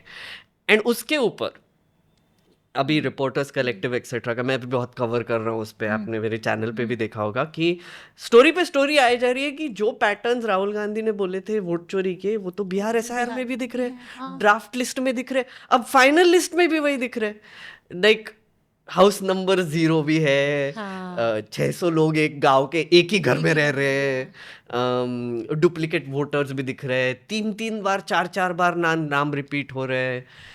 एक और बड़ी स्टोरी आई अभी कुछ दिन पहले ही आई, मैंने लास्ट टाइम आई थिंक आपको बोला था, एक उनका सॉफ्टवेयर है ERO नेट, राइट? अगर आपको याद होगा कि इलेक्शन कमीशन का एक 2018 में उन्होंने एक सॉफ्टवेयर लाया जो डीडुप्लीकेशन सॉफ्टवेयर था। मतलब अगर ये कोई अनोमलीज दिखाई देते हैं तो सिस्टम ही फ्लैग करता है, और फिर जब सिस्टम फ्लैग करता है तब इलेक्शन कमीशन उनके लोगों को इन्वेस्टिगेशन के लिए भेजता है। अब ये ERO नेट अगर एग्जिस्ट करता है 2018 से, तो ये सब कैसे हुआ? Right, that is one question. Second is what the story was कि इलेक्शन कमीशन के सोर्सेस ने बताया रिपोर्टर्स कलेक्टिव को कि उन्होंने ये डीएक्टिवेट किया हुआ है, SIR के लिए डेलिबरेटली डीएक्टिवेट किया हुआ है। सोचो, तो ये बात सुप्रीम कोर्ट तक नहीं पहुंची क्या? अब प्रॉब्लम वही है ना, कि देखो आप ऐसे सोचोगे तो इलेक्शन कमीशन और सुप्रीम कोर्ट का जो दर्जा है वो सिमिलर है, it's a constitutional body, right? So supreme court भी कितना उन पे प्रेशर डालेगी, उनको थोड़ा सा एडजस्ट करना पड़ता है। हुआ ये अच्छा कि जब वो पिटिशंस फाइल किया ना, तो उनका पैनिक बढ़ गया। अब स्क्रैम्बल क्यों कर रहे हैं? एविडेंस छुपाने के लिए। पेटिशनर ने फाइल किया और सुप्रीम कोर्ट ने, I think they were very clever about this honestly, उन्होंने सीधा खारिज नहीं किया, उन्होंने बोला अच्छा क्लीन अप कर रहे हो, दिखाओ। हर चीज पे हर वीक में वो हियरिंग करके बोल रहे दिखाओ, अच्छा ऐसा किया, दिखाओ। तो ये दिखाओ के चक्कर में ना एक बहुत ही मजेदार चीज हुई। जब SIR अनाउंस हुआ तो ऑपोजिशन के सब लीडर्स गए इलेक्शन कमीशन के पास, उनको एक तो बाहर बिठा के रखा जयराम रमेश ने बोला मुझे 3 घंटे बाहर बिठा के रखा, मिल क्यों नहीं रहा। दूसरी चीज सब लीडर्स ने बताई कि इलेक्शन कमीशन ज्ञानेश गैसलाइटर ने ये बोला उनको कि हम 2 करोड़ वोट काटेंगे, सब माइग्रेंट्स जो है उनको काट देंगे, मतलब 20% वोट तो जाएगा ही जाएगा। मुंह पे बोल दिया, मतलब उन्होंने पहले से ही बोल के रखा था कि 20% हम लोग हटा देंगे। तो ये लोग बाहर आए और बोले कि भाई ये क्या बोल रहा है आदमी, लाइक एक्सरसाइज से पहले ही बोल दिया कि इतने हटाने हमको, थोड़ा सा अजीब तो कुछ चल रहा है। तब वो पिटिशंस फाइल हुए। तो हुआ क्या कि सुप्रीम कोर्ट ने फिर बोला कि अच्छा आप बोल रहे हो कि जैसे ड्राफ्ट लिस्ट आई तो 65 लाख पीपल डिलीटेड, तो बोला कि क्यों, रीजंस दो, ऐसे थोड़ी हटा सकते हो। हाँ।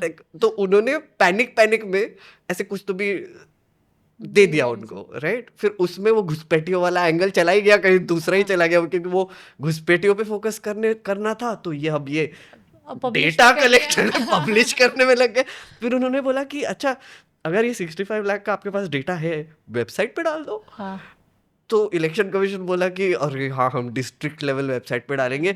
एक बहुत फनी इंसिडेंट हुआ, वहाँ पे जो बैठे लॉयर थे उन्होंने गूगल किया और बताया कि डिस्ट्रिक्ट कमीशन का वेबसाइट ही नहीं है, कहाँ पे डालोगे, आप कैसे बोल सकते हो। तो फिर सुप्रीम कोर्ट ने बोला अच्छा नहीं नहीं आपके मेन वेबसाइट पे डाल दो। अब वो डाला तो फिर ये रिपोर्टर्स कलेक्टिव से लेके सब एनालिस्ट ने वो निकाला, ओसीआर रीडिंग किया, उसमें से देखा कि भाई ये क्या हो रहा है, वो भी सुप्रीम कोर्ट तक पहुंचा।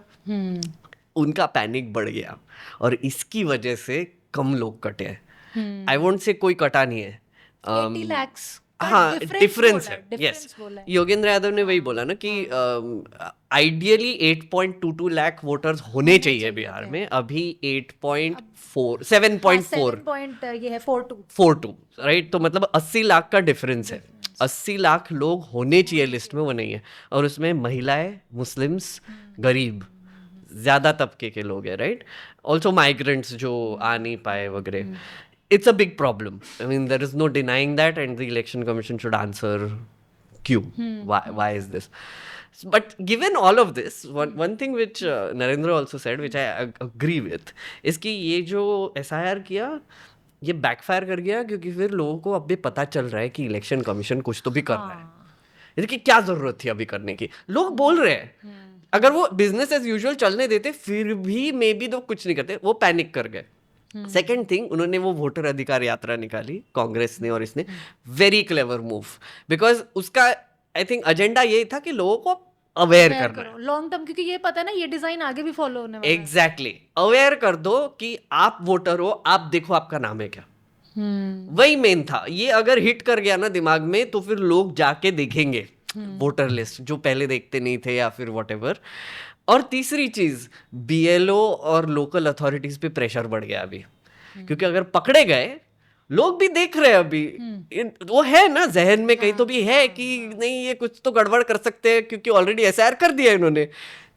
अब वो ज्यादा नजर रखेंगे, डिलीट हो रहा है, एडिशन हो रहा है, कौन है ये, मेरे घर में क्यों है ये, यहाँ पे क्यों रजिस्टर्ड है, लोग पूछ रहे हैं। लाइक आई मीन बहुत वीडियोस भी आ चुके हैं, रिपोर्टर्स जा रहे हैं और पूछ रहे हैं कि अच्छा आपके घर में, तो वही बोल रहे हैं कि मेरे घर में 5वां ये इंसान क्यों रजिस्टर हो गया। लाइक मैंने देखा वोटर लिस्ट में, लोग रिपोर्टर्स के पास आके बोल रहे हैं कि मैंने चेक किया और मुझे दिखा कि मेरा तो नाम है, मेरे बीवी का कट गया है। तो उनका ही नहीं, उनके पूरे परिवार का चेक कर रहे हैं वो, which is a great thing, because the whole reason why I think vote chori is possible is because people are not aware. अभी तक तो गुड फेथ था ना, पता है कि ऐसे होता है, और अगर कुछ हो भी गया तो माइनर, क्योंकि सरकारी मशीनरी में कहीं ना कहीं गड़बड़ आ जाती है, इट्स ओके। बट इंटेंशनल ये डिजाइन नहीं था कि ये जान के किया जा रहा है। एग्जैक्टली और आई डोंट थिंक किसी को इतने डिटेल में जाने की जरूरत भी नहीं, जैसे हम डिटेल में जा रहे हैं अभी कि ERO नेट ये वो, इंस्टिंक्टिवली उनको पता है कि मेरा वोट इंपॉर्टेंट है, मुझे चाहिए, क्योंकि उनके दिमाग में ये भी है ना कि अगर मेरे पास वोटर आईडी नहीं है तो राशन नहीं मिलेगा, बैंक अकाउंट नहीं खुलेगा, इतने सारे कनेक्टेड इश्यूज है जो सर्वाइवल के लिए नेसेसरी है, वो जहन में है। तो होने वाला ये है कि इनिशियली आई थॉट कि जब इलेक्शंस होगा तो people will go there, then they will realise कि मेरा वोट डिलीट हो गया। I think that will be repaired now, if not 100%. I feel like at least 80% लोग जब जाएंगे तब उनको पता होगा कि उनका वोट है या नहीं है। 20% ऐसे फिर भी होंगे जो जाएंगे और उसी दिन पता चलेगा कि उनका वोट है या नहीं है, which is very sad according to me. वो होना नहीं चाहिए, but that is the situation. Right. एक बार वो ना इमिग्रेशन वाला भी एक बार वो बस्ट कीजिए, हाँ है ना, वो कितने मिले तो this is interesting. Yes, so I mean numbers तो योगेंद्र यादव ने आई थिंक दे के रखे हैं, मेरे दिमाग में नहीं है, बट सो दैट एसेंशियली करके रखा है क्या। आई थिंक वो तो वही बता रहे 74 पहले बोल रहे थे, कुछ तो भी निकले। आई विल टेल यू, सो 74 या कुछ थे, मैक्सिमम इतने निकले थे। सीक्वेंस ऑफ इवेंट्स ये है कि पहले उन्होंने सोर्सेस के थ्रू बताया कि बहुत सारे इलीगल इमिग्रेंट्स हैं, राइट, फिर बाद में वो SIR वगैरह हो गया। अब क्या हो रहा है कि ज्ञानेश गैसलाइटर जब भी आते हैं तो उनको पूछते हैं ना कि भैया बताओ कितने आपने बोला था। तो पहले तो कुछ हम करके अवॉइड कर देते। अभी हुआ क्या है कि योगेंद्र यादव की आई थिंक एक स्टडी है, उन्होंने एक आर्टिकल लिखा था, मुझे एग्जैक्ट नंबर्स नहीं पता, बट कुछ 300 के आसपास लोग मिले हैं इलेक्शन कमीशन के हिसाब से जो सिटीजन्स नहीं है, मतलब लाइक जो घुसपैठिए बोल सकते हैं व्हाटएवर। बट उन्होंने एक और फिगर दिया, वो बहुत इंटरेस्टिंग है, कुछ 700 के आसपास लोग हैं जिन्होंने खुद ही बोल दिया इलेक्शन कमीशन को कि मैं इलीगल हूँ। ये कौन सी दुनिया में होता है? लाइक मुझे बताओ कि उनका नाम ऑलरेडी आ गया था। सोचो, उनका नाम ड्राफ्ट लिस्ट में और फाइनल लिस्ट में ऑलरेडी आ गया था। फिर ये 700 लोगों को पता नहीं क्या हो गया, सडनली वो बोले कि अरे भाई हम तो इलीगल है, हमारा नाम कैसे आ गया? उन्होंने इलेक्शन कमीशन को लिख के बताया कि मैं घुसपैठिया हूँ। तो ये कैसे होता है? लाइक कितनी अजीब चीज है ना। और एक और चीज उसमें आई कि क्लेम्स एंड ऑब्जेक्शंस का जो पीरियड था, जैसे ड्राफ्ट लिस्ट आई, उसके बाद इलेक्शन कमीशन बोला कि हम 1.5 महीने में इसको क्लीन अप करेंगे, अगर आपका नाम इसमें नहीं है 65 लाख में, अगर डिलीटेड वोटर्स में हो, तो प्लीज हमारे पास आइए और बताइए कि you are a voter, prove कीजिए, फिर हम आपको ऐड कर देंगे, फाइनल लिस्ट में आ जाएगा। वो सुप्रीम कोर्ट में भी यही बोल रहे थे बार बार। अब ये जो क्लेम्स एंड ऑब्जेक्शंस पीरियड है ना, वहां पे सबको लेटर्स लिखने थे कि हाँ मेरा नाम है, मेरा नाम नहीं है, एडिशन, सब्सट्रैक्शन, व्हाटएवर। ये इलीगल्स ने तब भी लिखा होगा शायद। अब मुझे बताओ, यहाँ पे भी कुछ लोग ऐसे निकले जिन्होंने खुद नहीं लिखा है लेटर, कोई और लिख रहा है उनके भी हाफ पे कि I don't deserve to be on the voter list, कि मेरा नाम आ गया है, I don't deserve to be on it, कि मैं मूव कर गया या मैं मर गया। मरे हुए लोगों ने लिखा, मरे हुए लोगों ने लिखा कि हाँ मैं मर गया हूँ, मुझे मत निकालो यहाँ से। मतलब ये क्या बेवकूफ़ी चल रही है? लाइक इतना अजीब सिचुएशन हो गया ना। एंड सुप्रीम कोर्ट में ये बताया कि कुछ मरे हुए लोग जिनका निकल गया है, तो सुप्रीम कोर्ट ने बोला कि ऐसे कैसे हो गया? तो योगेंद्र यादव बोले कि मैं लेके आया हूँ 17 लोगों को लेके आया हूँ जिनका नाम मरा हुआ डिक्लेयर कर दिया और उनका वो जिंदा है, देखो मैं लेके आया हूँ सुप्रीम कोर्ट में। तो जो इलेक्शन कमीशन के लॉयर्स थे, गवर्नमेंट के लॉयर्स थे, उन्होंने बोला कि अरे ये क्या नौटंकी चल रहा है। तो सुप्रीम कोर्ट ने उनको झाड़ा कि अरे सिटीजन आ रहे हैं, तुमको प्रॉब्लम क्या है यहाँ पे? लाइक नौटंकी बोल रहे हैं उसको। शुरू किसने किया? But see that's the thing, I feel like इनका प्रॉब्लम ये हो रहा है कि पहले they could control a lot of things using narrative, गोदी मीडिया, ये सब मिला के सबको ब्रेन वॉश करके सिटीजन्स को व्हाट्सएप पेल के कन्विंस कर लो, जो भी उनका पॉइंट ऑफ व्यू है। 2014 से लेके 2019 में पुलवामा से लेके इवन उसके बाद भी कोविड तक चल रहा था इनका, बढ़िया चल रहा था। कोविड तक एकदम पीक प्रोपेगेंडा पे थे, पीक सपोर्ट भी था। कोविड के बाद ना आई फील लाइक वो नीचे गिरने लगा।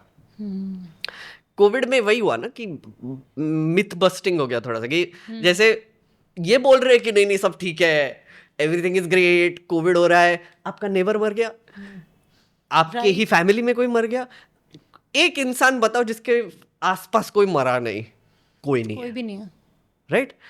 तब आई थिंक लोगों का थोड़ा सा दिमाग में बत्ती जली कि भैया ये तो झूठ बोल रहे हैं, कुछ अच्छा नहीं है। हाँ। लोगों का जॉब जा रहा है, माइग्रेंट्स चल के जा रहे हैं, उनको भी टॉर्चर हो रहा है, हॉस्पिटल्स में ऑक्सीजन नहीं मिल रहा है। और हुआ क्या, और एक इंटरेस्टिंग चीज़, क्योंकि सेकेंड वेव अगर आपको याद होगा, सेकेंड वेव में लोग बीजेपी वालों को कॉल ही नहीं कर रहे हैं, वो ऑपोजिशन को कॉल कर रहे हैं, वो कांग्रेस वालों को कॉल कर रहे हैं, और कांग्रेस वाले भाग भाग के ऑक्सीजन के सिलेंडर ला रहे हैं।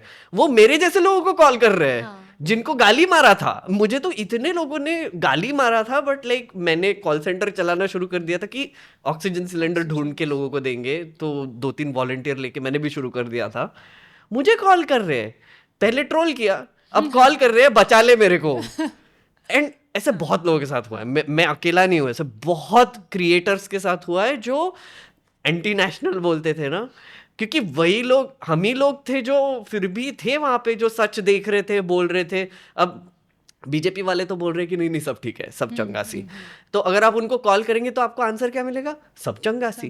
कौन सा ऑक्सीजन, क्या ऑक्सीजन, कहाँ कमी है, जाओ ना हॉस्पिटल। अगर मेरे जैसे इंसान को कॉल करोगे तो मैं तो देख रहा हूँ ना ऑक्सीजन की कमी है। तो उनको भी पता था कि अरे भाई ये सच देख रहे हैं, इनके पास जाओ, गोदी मीडिया के पास मत जाओ, बीजेपी के पास मत जाओ। आई थिंक वहां से ना एक नैरेटिव चेंज होना शुरू हुआ 2024 में दिखा।